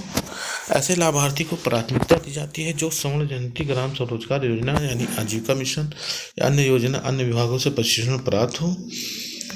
तो इसमें से जो है ये सही है, असत्य है केवल, और सभी सत्य है। जो सत्य है, अंबेडकर विशेष रोजगार योजना में ऐसे लाभार्थी को प्राथमिकता दी जाती है जो स्वर्ण जयंती ग्राम स्वरोजगार योजना आजीविका मिशन अन्य योजना अन्य विभागों से प्रशिक्षण प्राप्त हो। योजना के अंतर्गत जो चयनित कार्यकलाप की इकाई लागत 50,000 से कम नहीं होनी चाहिए। योजना अंतर्गत न्यूनतम 22% लाभार्थी SC/ST के हों। अगला देखते हैं। केंद्रीय परियोजना चमन का संबंध किससे है? ये बागवानी से है। चमन खिलना यानी बागवानी से जोड़ते हैं। अन्नपूर्णा स्कीम किस वर्ग की सहायता लागू की गई है? अन्नपूर्णा योजना अनपढ़ बच्चों के, इसमें वृद्ध नागरिक को वृद्धावस्था पेंशन के योग्य है किंतु उन्हें कोई आय प्राप्त नहीं होती, तो उनके लिए अन्नपूर्णा स्कीम लागू की गई थी। लोहिया ग्रामीण आवास योजना किस राज्य की योजना है? ये तो उत्तर प्रदेश की योजना है। राज्य स्तरीय अधिनियम एक्ट, यूपी म्यूनिसिपैलिटी एक्ट, और ये तमाम एक्ट दिए गए हैं और ये कब कब लागू है? ऑप्शन दिए गए हैं यहाँ पे, देख लेते हैं। यूपी म्यूनिसिपल एक्ट लागू हुआ 1916 में।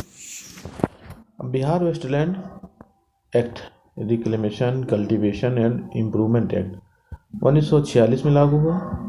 Delhi restriction of usages of land act 1964 में लागू हुआ। और बंगाल स्मोक न्यूसेंस एक्ट 1905 में लागू हुआ। यानी 1, 2, 3 और 4 बी, 1, 2, 3, 4 ठीक है। मैदानी क्षेत्र में पारिस्थितिकी संतुलन को कायम रखने हेतु वन आवरण का न्यूनतम प्रतिशत होना चाहिए 33%, और पहाड़ी क्षेत्रों में 25% होना चाहिए। आर्थिक नियोजन के युग में आरंभ से भारत की सकल राष्ट्रीय आय में कृषि क्षेत्र का हिस्सा क्या हुआ है? निरंतर कम होता जा रहा है। ग्रामीण क्षेत्रों में रहने वाले व्यक्तियों को प्रतिदिन प्रति व्यक्ति कितने किलो कैलोरी जरूरत पड़ती है? गाँव के लिए 2155 2400 कैलोरी निर्धारित है। ग्रामीण क्षेत्रों में और शहरी क्षेत्रों में 2200 और 2000 से 2200 और 2400 कैलोरी ग्रामीण क्षेत्रों में। तो इसमें से कोई ऑप्शन ही नहीं है, तो 2500 नियरेस्ट वही रखेंगे। डी। थायमिन की सर्वाधिक मात्रा वाला फल कौन सा है? यानी थायमिन B1 विटामिन B1 किसमें ज़्यादा पाया जाता है? काजू में।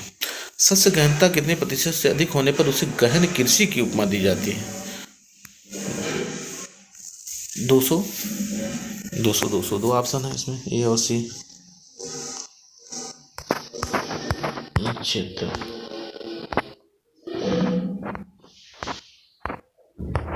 ये 200% से अधिक होने पर शस्य गहनता, वैसे 220% से अधिक होता है तो शस्य गहनता होता है।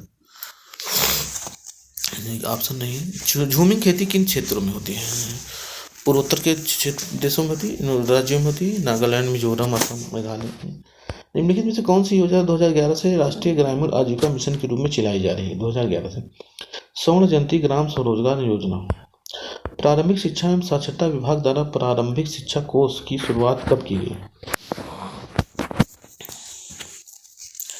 ये 14 नवंबर 2005 को की गई थी। प्राइमरी शिक्षा एवं साक्षरता विभाग द्वारा प्रारंभिक शिक्षा कोर्स की शुरुआत। 200 देखते हैं। राष्ट्रीय कृषि वानिकी संधान केंद्र स्थित है झांसी में। कृषि वानिकी। शिवालिक पर्वत श्रेणी किस क्षेत्र में स्थित है? ये हिमालय के दक्षिण में निम्न भागों में स्थित है शिवालिक। गाय और भैंस के थनों में दुग्ध उतारने के लिए हार्मोन की सुई लगाई जाती है, वो ऑक्सीटोसिन की सुई लगाई जाती है। धाड़ी कृषि का अर्थ है भूमि का इस प्रकार प्रयोग ताकि उसकी गुणवत्ता अच्छी न बनी रहे। एक मार्क यानी गुणवत्ता गारंटी की मोहर होती है एक मार्क। धूसर क्रांति का संबंध है उर्वरक उत्पादन से। ग्रामीण क्षेत्रों में पशुओं में खुरपका मुख का रोग फैलता है, जिसके लक्षण क्या है? ये सब लक्षण हैं, देखिए। खुर तथा मुंह में छाले, घावों का होना, पशु का खाना पीना चलना आदि ठीक कठिन होना, निरंतर दुर्बल होते हैं। ऊपर भी देख चुके हैं इसको। भूमापन में जरीब लाइन के आरंभ तथा समाप्त होने के स्थान क्या कहलाते हैं? मुकाम कहलाते हैं, ये भी हो चुका है पिछली वीडियो में। केंद्रीय धान संस्थान कटक के वैज्ञानिकों द्वारा विश्व का प्रथम अत्युत्तम धान का नामकरण हुआ है के 402। उत्तर प्रदेश भारत में सर्वप्रमुख उत्पादक किसका है? गेहूं का सर्वप्रमुख उत्पादक है। सोयाबीन का मध्य प्रदेश है। ज्वार का राजस्थान। धान की खेती में नमीनशीरी पद्धति अपनाने से लाभ होता है। System rice intensification 290।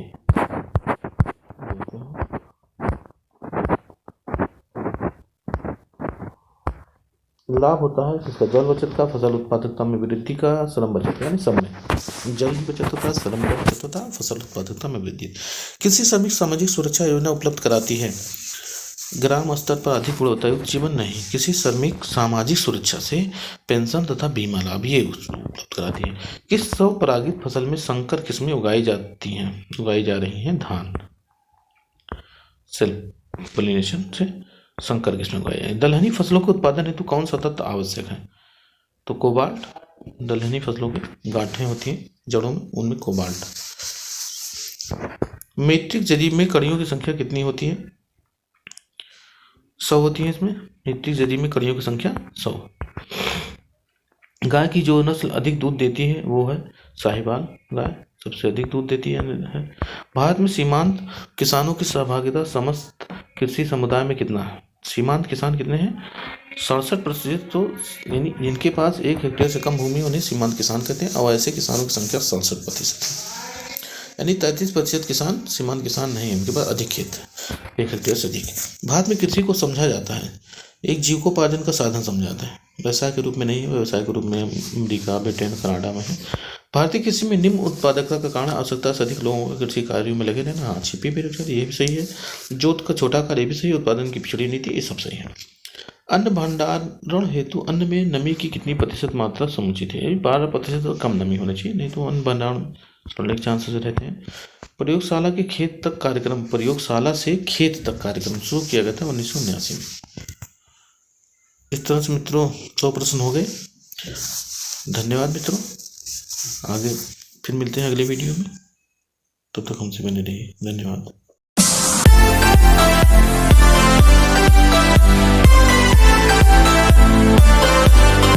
स्वागत मित्रों हमारे चैनल लेट्स लर्न में। आज हम अध्ययन करेंगे ग्राम समाज एवं विकास से संबंधित कुछ प्रश्नों का। देखते हैं पहला प्रश्न आज का है, निम्नलिखित कार्यक्रमों में से कौन स्वर्ण जयंती ग्राम स्वरोजगार योजना में सम्मिलित नहीं किया गया? ट्राइसम शामिल था, JRY नहीं शामिल था, जवाहर रोजगार योजना नहीं शामिल था, IRDP, ट्राइसम और डॉकरा शामिल था। राष्ट्रीय खाद्य सुरक्षा प्रोग्राम शुरू किया गया था 10 सितंबर 2013 को। बुंदेलखंड आर्थिक क्षेत्र में कितने जिले हैं? वहाँ 7 जिले हैं। बुंदेलखंड क्षेत्र में 7 जिले हैं। यहाँ 2 सूचियाँ दी गई हैं, सौजल धारा योजना, हरियाली योजना, स्वर्ण जयंती, ग्राम अमन कर, प्रधानमंत्री ग्राम सड़क योजना। ऑप्शन दिए हैं, यहाँ देखेंगे हम। सौजल धारा योजना किससे संबंधित है? जल धारा यानी ग्रामीण जलापूर्ति से संबंधित है। हरियाली योजना ग्रामीण संपर्क से, तो प्रधानमंत्री ग्राम सड़क योजना ग्रामीण संपर्क से संबंधित है। और ग्रामीण सौजल धारा योजना ग्रामीण जलापूर्ति से। हरियाली योजना वाटरशेड प्रबंधन स्वरोजगार योजना से संबंधित है। और स्वर्ण जयंती ग्राम स्वरोजगार योजना ग्रामीण स्वरोजगार से जुड़ा है। और प्रधानमंत्री सड़क यानी 2, 3, 4 और 1, 2, 3, 4।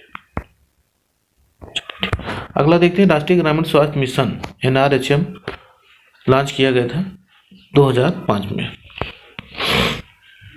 स्वास्थ्य मिशन 2005 में लागू हुआ। कृषि लागत मूल्य आयोग की स्थापना हुई थी 1965 में, गलत दिया 1985। कृषि लागत मूल्य आयोग की स्थापना 1965 में हुई थी। उस क्रांति को कौन सी संज्ञा दी गई जिसके अंतर्गत कृषि क्षेत्र में सभी अवयवों की समन्वित विकास की अवधारणा समाहित है? सभी अवयवों की, ये इंद्रधनुषी क्रांति थी। खाद्य एवं ग्रामीण उद्योग की स्थापना किस पंचवर्षीय योजना के अंतर्गत की गई थी? तो दूसरी पंचवर्षीय योजना में की गई थी। भारत निर्माण किसको विकसित करने का कार्यक्रम है? भारतीय ग्रामीण जीवन को विकसित करने का।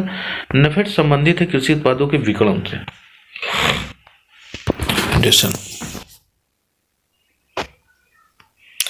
भारत में सामान्यतः खेती की कौन सी पद्धति अपनाई जाती है? मिश्रित खेती होती है भारत में, विशिष्ट खेती नहीं, मिश्रित खेती होती है भारत में हर चीज की खेती। रोजगार, ये सही है, पिछले खेती में ऑप्शन गलत था, विशिष्ट खेती वो नहीं, मिश्रित खेती सही होगा। रोजगार की दृष्टि से उत्तर का सबसे बड़ा उद्योग है हथकरघा उद्योग, सबसे बड़ा। भूमिगत जल को दूषित करने वाले अजैविक प्रदूषक हैं आर्सेनिक। बोलाक पुरस्कार दिया जाता है कृषि विज्ञान के संबंध में। राष्ट्रीय खाद्यान्न सुरक्षा मिशन में सम्मिलित नहीं है। राष्ट्रीय खाद्यान्न सुरक्षा में गेहूं, चावल, दाल सम्मिलित है, तिलहन नहीं। राष्ट्रीय हार्टिकल्चर मिशन किस पंचवर्षीय योजना में आरंभ किया गया था? हार्टिकल्चर मिशन 9वीं पंचवर्षीय योजना में शुरू किया गया था।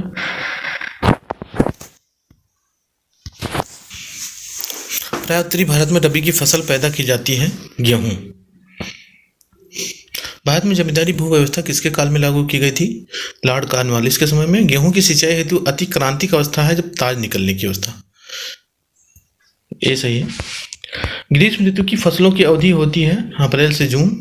शुष्क खेती में वार्षिक वर्षा 50 सेंटीमीटर से जब कम होती है उससे खेती कहा जाता है। 355 देखते हैं।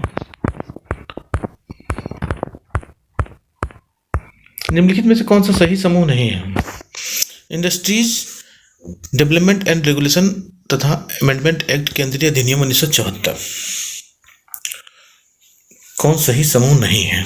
1974 में लागू हुआ, सही। केंद्रीय air prevention and control of pollution act 1981 में लागू हुआ, गलत है ये। UP agriculture disease and paste act 1954 में लागू हुआ। सेंट्रल इंसेक्टिसाइड एक्ट 1978 में लागू हुआ, भी गलत है। भारत में योजना आयोग का गठन किस वर्ष किया गया था? 1950 में गठन किया गया था, जिसमें ये 4 का आयोजन, निर्माण, संसाधन की व्यवस्था, योजना कार्यान्वयन, योजना समीक्षा तय किए गए। किस राज्य की कृषि नीति में कृषि को उद्योग का दर्जा प्रदान किया गया है? कृषि को उद्योग का दर्जा महाराष्ट्र में प्रदान किया है। भारत अपनी दलहन खपत का लगभग कितना प्रतिशत भाग उत्पादित कर लेता है? तो 55% भाग दलहन खुद उत्पादित कर लेता है, 45% आयात पर निर्भर है। किस व्यवस्था में भूमि पर ग्राम समुदाय का संयुक्त स्वामित्व होता है? सहकारी खेती या महालवाड़ी व्यवस्था में पूरे गांव को एक महाल माना जाता था, तो संयुक्त स्वामित्व होता था। ऑपरेशन फ्लड ये दुग्ध उत्पादन से संबंधित था, ऑप्शन गलत, आंसर गलत दिया बड़े, दुग्ध उत्पादन से संबंधित था। ग्रामीण क्षेत्रों में प्रतिदिन प्रति व्यक्ति कितने ग्राम प्रोटीन की आवश्यकता होती है? 45 से 55 ग्राम प्रोटीन की आवश्यकता होती है। 48 दिया, ठीक है, मान लेते हैं, पूर्व की आवश्यकता 48 ग्राम। गाँव में आंगनबाड़ी केंद्र किस समस्या का निदान है? 12 वर्ष से अधिक की बालिकाओं की स्वास्थ्य समस्या, गलत है। मातृ एवं शिशु कल्याण से संबंधित है, सही है। दलहन का सर्वाधिक उत्पादक एवं उपभोक्ता राष्ट्र कौन सा है? भारत। वृक्ष की आयु की गणना की जा सकती है उसकी ऊंचाई मापकर, उसके मूल में भंडारित खाद की मात्रा मापकर, उसके तने की मोटाई नापकर, उसके तने के अनुप्रस्थ काट में संकरित वलियों की गणना करके। सेकेंडरी ग्रोथ जो होती है, द्वितीयक वृद्धि, उसको वलियों की गिनती करके हम वृक्ष की आयु की गणना कर सकते हैं, जिस तरह से पशुओं की गणना उसके सींग के छल्लों को गिनकर करते हैं। 365वां है 20 सूत्री कार्यक्रम 1975 में शुरू हुआ था इंदिरा गांधी जी के समय में, और पुनः संरक्षित कार्यक्रम 20 के रूप में जाना जाता है इसे। कब? 2006 में, फिर जब कांग्रेस की सरकार 2004 में आई तो उसी को 20 सूत्री कार्यक्रम 2006 में भी इन्होंने लागू किया। भूधारण प्रणाली की रैयतवाड़ी व्यवस्था की शुरुआत भारत में किया था टॉमस मुनरो ने। ड्रिप सिंचाई पद्धति का जन्म इजराइल है। समोच्च कृषि किन क्षेत्रों में अपनाई जाती है? मिर्जापुर क्षेत्र में, पहाड़ी क्षेत्रों में होती है, तो इसमें से जो है मिर्जापुर पहाड़ी क्षेत्र है। ग्राम भू प्रबंध समिति का अध्यक्ष ग्राम प्रधान होता है। 369।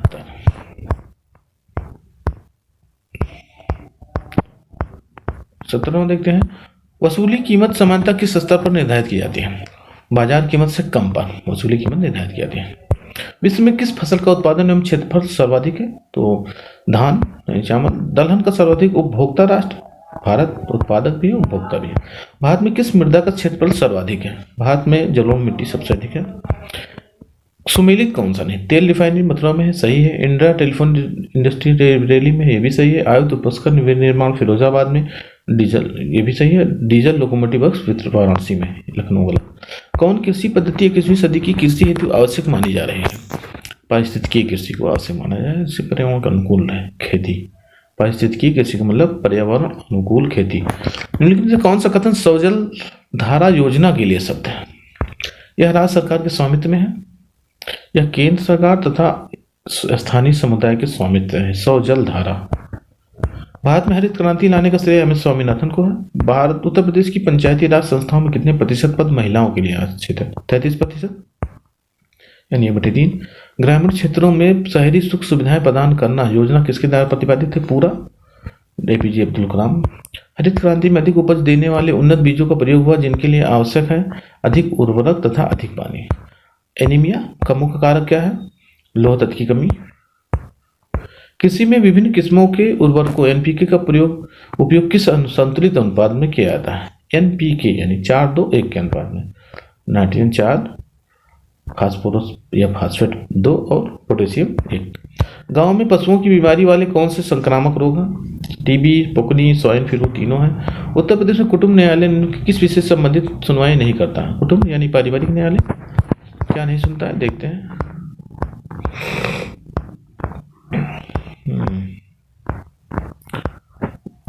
विवाह, पारिवारिक न्यायालय विवाह सुनेगा, गुजारा सुनेगा, पति पत्नी संबंधों को सुनेगा, लेकिन इतर विवाह यानी विवाह के अतिरिक्त मामलों को नहीं सुनता।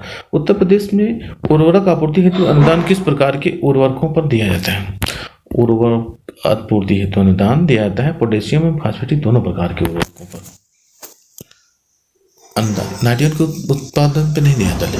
केंद्रीय समुद्री मत्स्य अनुसंधान संस्थान स्थित है कोच्चि में। दुग्ध उत्पादन में उत्तर प्रदेश का पहला स्थान है। गाँव में मृत पशुओं द्वारा प्रदूषण होता है, अतः इसकी रोकथाम हेतु जो है चमड़ा उतार कर मृत पशु को गड्ढे में दबाना, ये भी सही है। चमड़ा उतार कर पशु को गांव से काफी दूर निश्चित स्थान पर डाल देना, ये भी सही है। तीनों से सही है। कौन सा नाइट्रोजन जैव उर्वरक के रूप में प्रयुक्त होता है? नाइट्रोजनीय जैव उर्वरक है कवक, मांस, नीलहरी शैवाल। ये तो इसमें नीलहरी शैवाल जो है जैव उर्वरक के रूप में उपयोग होता है। निम्नलिखित में कौन सा कीटनाशी फसलों में प्रयोग हेतु प्रतिबंधित है? तो इसमें से बीएचसी प्रतिबंधित है, बेंजीन हेक्साक्लोराइड।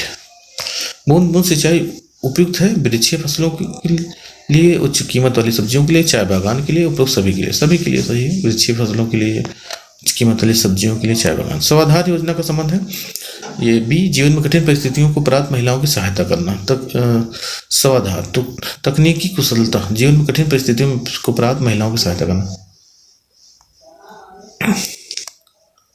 अगला हिंदू मुस्लिम एकता का प्रतीक सुलह पुल, ये आगरा में।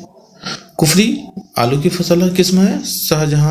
शाहजहानी जरीब की कुल लंबाई कितनी होती है? शाहजहां द्वारा जारी किया गया जो जरीब था उसकी लंबाई थी 165 फीट। स्वतंत्र भारत में आर्थिक नियोजन शुरू हुआ था 1951-52 में। केंद्रीय ग्रामीण स्वच्छता कार्यक्रम NCRSP के अंतर्गत सुलभ शौचालय के निर्माण के लिए सरकार कितने प्रतिशत खर्च वहन करती है? सरकार 80% और 20% जो लाभान्वित हो रहे हैं उनको। राष्ट्रीय विकास परिषद यानी NDC नेशनल डेवलपमेंट काउंसिल योजना प्रक्रिया के जुड़े एक निकाय की स्थापना के 398।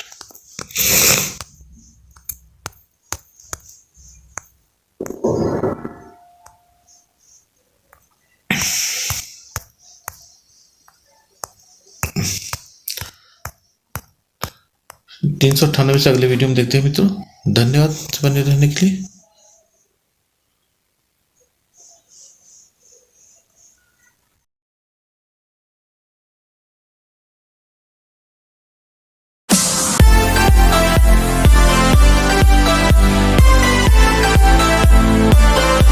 स्वागत मित्रों हमारे चैनल लेट्स लर्न में। मिशन राजस्व लेखपाल के तहत ग्रामीण समाज एवं विकास के संबंध में कुछ प्रश्नों का अध्ययन करेंगे। देखते हैं। पहला प्रश्न है, NDC सरकार द्वारा कब बनाने की घोषणा की गई थी?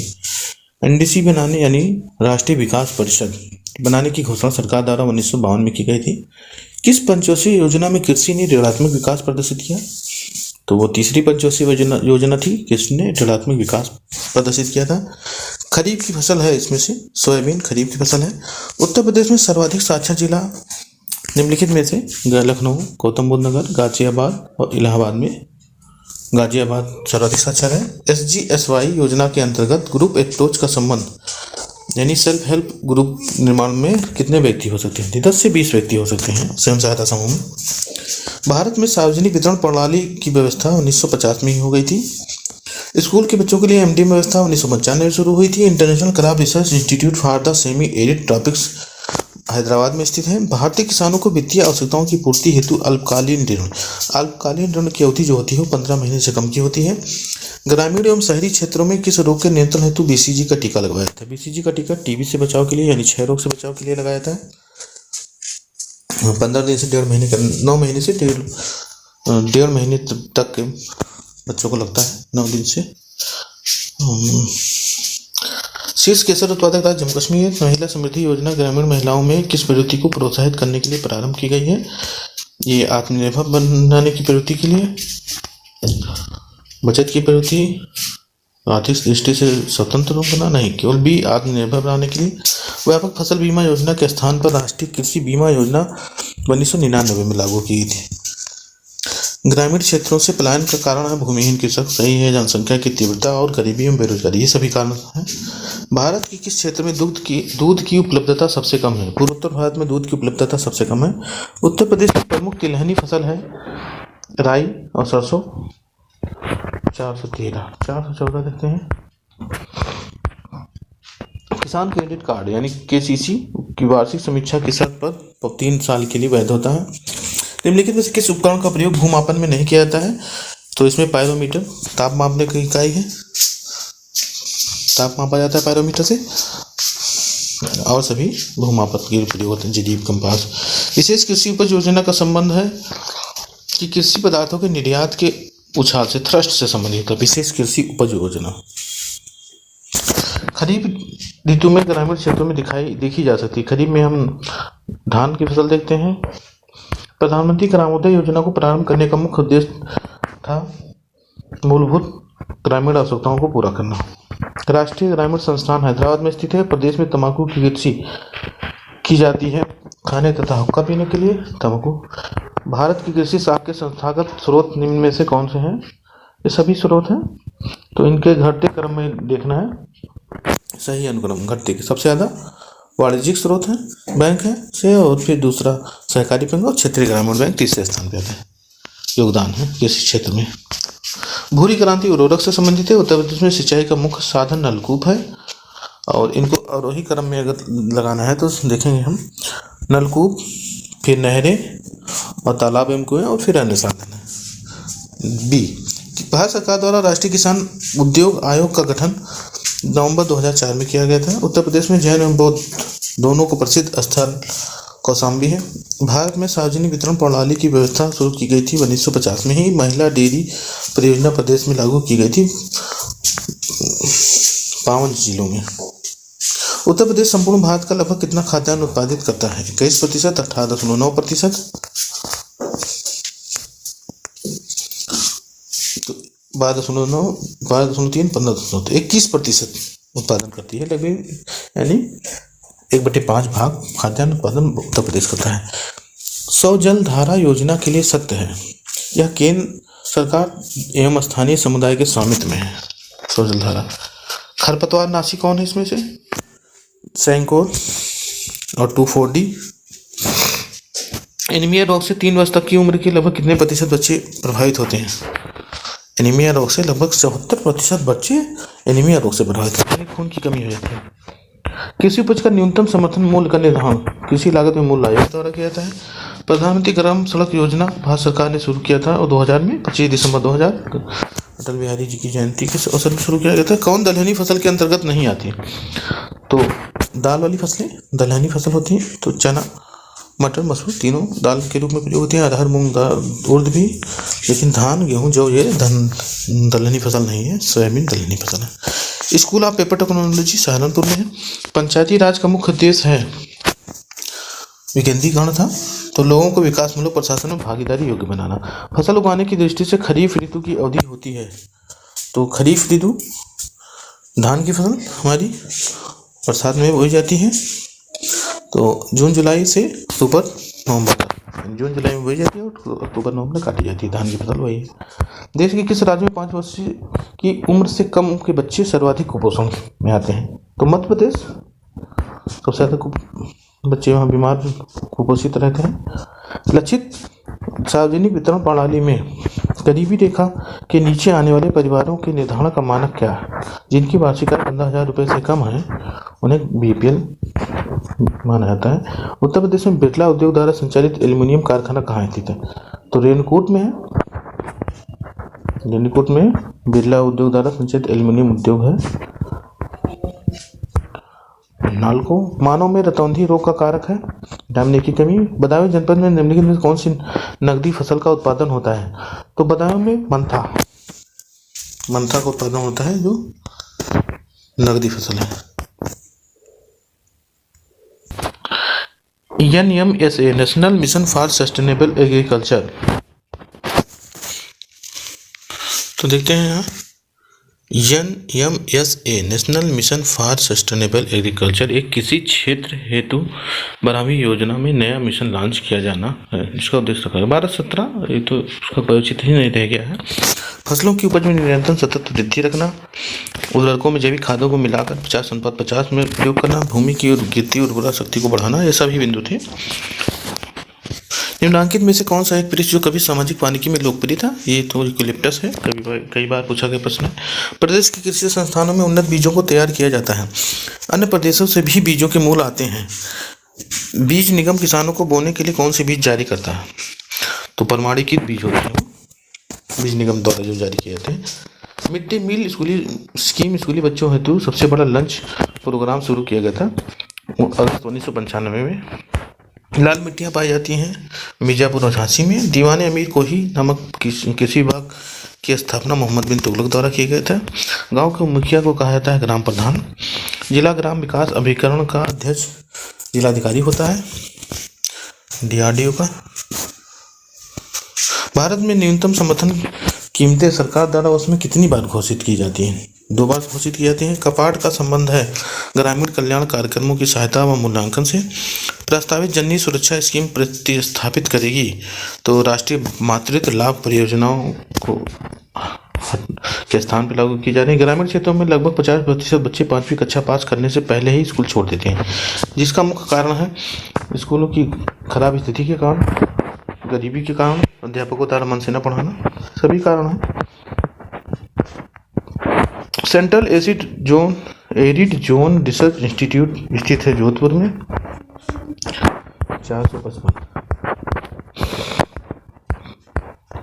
456 देखेंगे हम। ड्रिप सिंचाई पद्धति का जन्मदाता इजराइल है। भूमि सुधार के विषय राज्य सूची में सम्मिलित है। उत्तर प्रदेश के निम्नलिखित में किस जिले में गरीबी रेखा से नीचे सबसे कम ग्रामीण परिवार पाए जाते हैं? ये बागपत है। BPL परिवार कम है वहाँ। ग्रामीण पर्यावरण की सुरक्षा किसकी रोकथाम द्वारा की जा सकती है? ये वायु जल एवं तीनों प्रदूषण की रोकथाम द्वारा। फार्म इनकम इंश्योरेंस स्कीम को स्वीकृत किया गया था 2004 में, जनवरी 2004 में। जीवन में समाज और संस्कार की स्थिति के लिए कला की अनिवार्य आवश्यकता है। गाँवों के किस योजना या कार्यक्रम के अंतर्गत केवल विकलांगों के समूह को आर्थिक संगम योजना है? सामूहिक कृषि का प्रचलन सर्वप्रथम सोवियत संघ में शुरू होता है। पूर्व सोवियत संघ किसान कॉल सेंटर KCC देश में कब से कार्यरत है? 21 जनवरी 2014 से लागू है किसान कॉल सेंटर। उत्तर प्रदेश में सरसों की कृषि किस मौसम की उपज है? तो रबी की उपज है सरसों, गेहूं और सरसों रबी की उपज है। राष्ट्रीय खरपतवार विज्ञान अनुसंधान केंद्र कहाँ है? जबलपुर में। व्यापारिक स्तर पर अंगूर उत्पादन की विधि को कृषि को विटीकल्चर कहते हैं। विटीकल्चर होता है। मृदा में कार्बन डाइऑक्साइड की मात्रा होती है 1% मिट्टी में। विकास खंड का सबसे बड़ा अधिकारी BDO होता है, ब्लॉक डेवलपमेंट ऑफिसर। व्यापक फसल बीमा योजना के स्थान पर राष्ट्रीय कृषि बीमा योजना लागू की गई थी वो 2000 में। उत्तर प्रदेश की लगभग कितने प्रतिशत जनसंख्या मूलतः ग्रामीण अंचलों में निवास करती है? तो 77.7% जनसंख्या ग्रामीण जनसंख्या है। ये 2011 की जनगणना के अनुसार। 77 71 देखते हैं 72वां प्रश्न। उत्तर प्रदेश में उगाई गई निम्नलिखित फसलों में से किसकी अवधि न्यूनतम है? तो मूंग। राष्ट्रीय स्वास्थ्य पूछा गया प्रश्न है ये। राष्ट्रीय स्वास्थ्य बीमा योजना 2007 में लागू किया गया था 1 अक्टूबर 2007 से। फसलों की जड़ों में पाए जाने वाले नेमाटोड को रोका जा सकता है फसल चक्र बदलकर और फसल में गेंदा की खेती से। किस व्यवस्था में भूमि पर ग्राम समुदाय का संयुक्त शामिल होता? महालवाड़ी व्यवस्था में था। कृषकों की मदद के लिए किस सुल्तान ने पट्टा एवं कबूलियत लागू किया था? ये शेषा सूरी ने लागू किया था पट्टा एवं कबूलियत। निम्नलिखित फसलों में से किसे हरित क्रांति का सर्वाधिक लाभ उत्पादन एवं उत्पादकता दोनों में हुआ? ये गेहूं में था।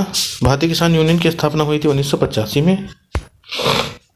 ग्रामीण क्षेत्र में अनुसूचित जनजाति के पास कृषि भूमि बहुत कम है जो है उसकी सुरक्षा हेतु क्या उपाय किया गया है? गैर अनुसूचित को हस्तांतरण जिलाधिकारी की आज्ञा से ही होगा। रोजमर्रा के इस्तेमाल में लाए जाने वाले में से कौन से पौधे का फल भाग है? फल सौंफ क्या है? फल है। भारत सरकार ने जल संरक्षण वर्ष मनाया था 2013 में। उत्तर प्रदेश में मत्स्य जीवी सहकारी समितियों की स्थापना का उद्देश्य क्या है? मछुआ समुदाय के व्यक्तियों को सहकारिता से संबद्ध करने के लिए ये मत्स्य जीवी सहकारी समितियां व्यवस्था की गई थी। सिनकोना की छाल से प्राप्त औषधि को मलेरिया के उपचार के लिए प्रयुक्त किया जाता है। जिस खेती में औषधि ने इस प्राकृतिक उत्पाद को प्रतिस्थापित किया है वो है क्लोरोक्विन। ये हो गया 483। देखते हैं 484 प्रश्न। ग्रामीण इलाकों में गर्मियों में दलहनी फसलें हैं मूंग, उर्द, अरहर और लोबिया। जनपद स्तर पर ग्रामीण विकास कार्यक्रमों के क्रियान्वयन हेतु एजेंसी है जो वो है जिला ग्रामीण विकास एजेंसी DRDO। ग्रामीण क्षेत्र में किसे गरीबी की रेखा के नीचे रखा गया है? 2400 कैलोरी प्रतिदिन से कम ऊर्जा अगर प्राप्त कर रहे हैं तो ग्रामीण गरीबी रेखा के नीचे हैं और शहर में 2200 कैलोरी। नाबार्ड राष्ट्रीय कृषि एवं ग्रामीण विकास बैंक की स्थापना हुई थी 12 जुलाई 1982 को। भी भारत सरकार ने विशेष हरित क्रांति योजना पूर्वोत्तर राज्य असम के लिए किस फसल हेतु लॉन्च की है? धान के लिए लागू किया है। मृदा के बिना जल के माध्यम से पौधों की वृद्धि एवं विकास की पद्धति कहलाती है हाइड्रोपोनिक्स। एक्वाकल्चर मत्स्य पालन है। हाइड्रोपोनिक्स होता है बिना मिट्टी के जल के माध्यम से पौधों को वृद्धि एवं विकास करना। प्रधानमंत्री ग्रामोदय योजना में सम्मिलित नहीं है तो प्रधानमंत्री ग्रामोदय योजना में बेसिक शिक्षा है, पोषाहार, पेयजल तथा स्वास्थ्य है, ग्रामीण सड़कें हैं, आवास है और लघु उद्योग है। भारत में किस प्रकार के उर्वरकों की खपत सर्वाधिक है? तो नाइट्रोजन उर्वरक सर्वाधिक उपयोग होते हैं।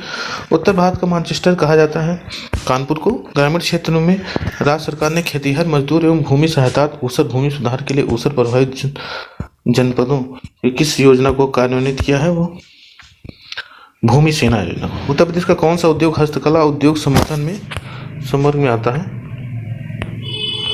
वह आगरा का मार्बल उद्योग, मिर्जापुर भदोही का कालीन, जरदोजी लखनऊ का उपयोग सभी। भारत में सामान्यतः खेती की कौन सी पद्धति अपनाई? मिश्रित खेती अपनाई जाती है। भारत में राष्ट्रीय प्रतिरक्षा कार्यक्रम के अंतर्गत 6 बीमारियों के टीके लगाए जाते हैं। निम्नलिखित में से कौन 6 बीमारियों में है? तो डिप्थीरिया, काली खांसी, पोलियो शामिल है। आगे देखते हैं तो 497। हाल में जापानी मस्तिष्क ज्वर की महामारी से उत्तर प्रदेश में कौन सा जिला प्रभावित था? ये पिछली बार भी सुना है, गोरखपुर हमेशा प्रभावित रहता है जापानी इंसेफ्लाइटिस से। सब्जियों की व्यापारिक खेती को कहा जाता है ओलेरीकल्चर। सब्जियों की खेती को ओलेरीकल्चर कहा जाता है और फूलों की फ्लोरिकल्चर। कृषि श्रमिक सुरक्षा योजना कृषि श्रमिकों के बहु लाभ हेतु स्कीम 1 जुलाई 2011 को प्रारंभ किया गया था। बुंदेलखंड क्षेत्र के लिए सर्वाधिक उपयुक्त फसल चक्र है ज्वार और अरहर। फसल चक्र ज्वार फिर अरहर फिर ज्वार फिर अरहर। शीर्ष केसर उत्पादक राज्य जम्मू कश्मीर है। 2,4-D खरपतवारनाशी डी भारतीय सब्जी शोध संस्थान वाराणसी में है। उस क्रांति को कौन सी संज्ञा प्रदान की गई है जिसके अंतर्गत कृषि के क्षेत्र के सभी अवयवों को सम्मिलित विकास की अवधारणा समाहित है? ये इंद्रधनुषी क्रांति है। सी इंद्रधनुषी क्रांति। उत्तर प्रदेश की सर्वाधिक महत्वपूर्ण खाद्यान्न फसल है गेहूं है। बाढ़ प्रभावित क्षेत्रों में किस प्रकार की खेती की जाती है?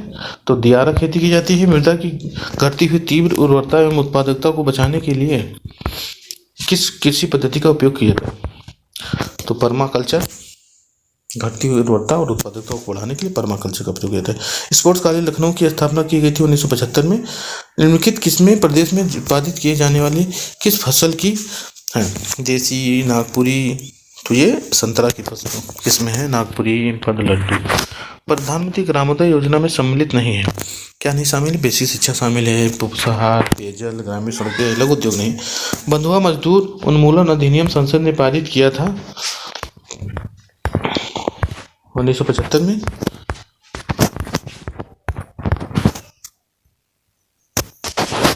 तो 1975 में लागू किया गया था बंधुआ मजदूर उन्मूलन अधिनियम। भारत सरकार ने कीमत स्थिरीकरण कोष की स्थापना करने उन्हें किसके लिए लिया? कीमत स्थिरीकरण कोष की स्थापना कॉफी और चाय उत्पादकों के लिए। लक्षित सार्वजनिक वितरण प्रणाली में गरीबी रेखा के नीचे आने वाले परिवारों के निर्धारण का मानक क्या है? जिनकी वार्षिक आय 15,000 से कम है वो बीपीएल में आते हैं। उत्तर प्रदेश में सहकारी समितियों संस्थाओं द्वारा सहकारी कृषि निवेश आपूर्ति एवं वितरण योजना में खेती से जुड़े किसानों को दिया जाता है प्रमाणित बीज दिया जाता है, रासायनिक उर्वरक दिया जाते हैं, अल्पकालीन बीज दिए जाते हैं। धन्यवाद मित्रों, तो मिलते हैं अगले वीडियो में। हमारे चैनल को लाइक और सब्सक्राइब करते रहिए। अगला वीडियो पाने के लिए नोटिफिकेशन को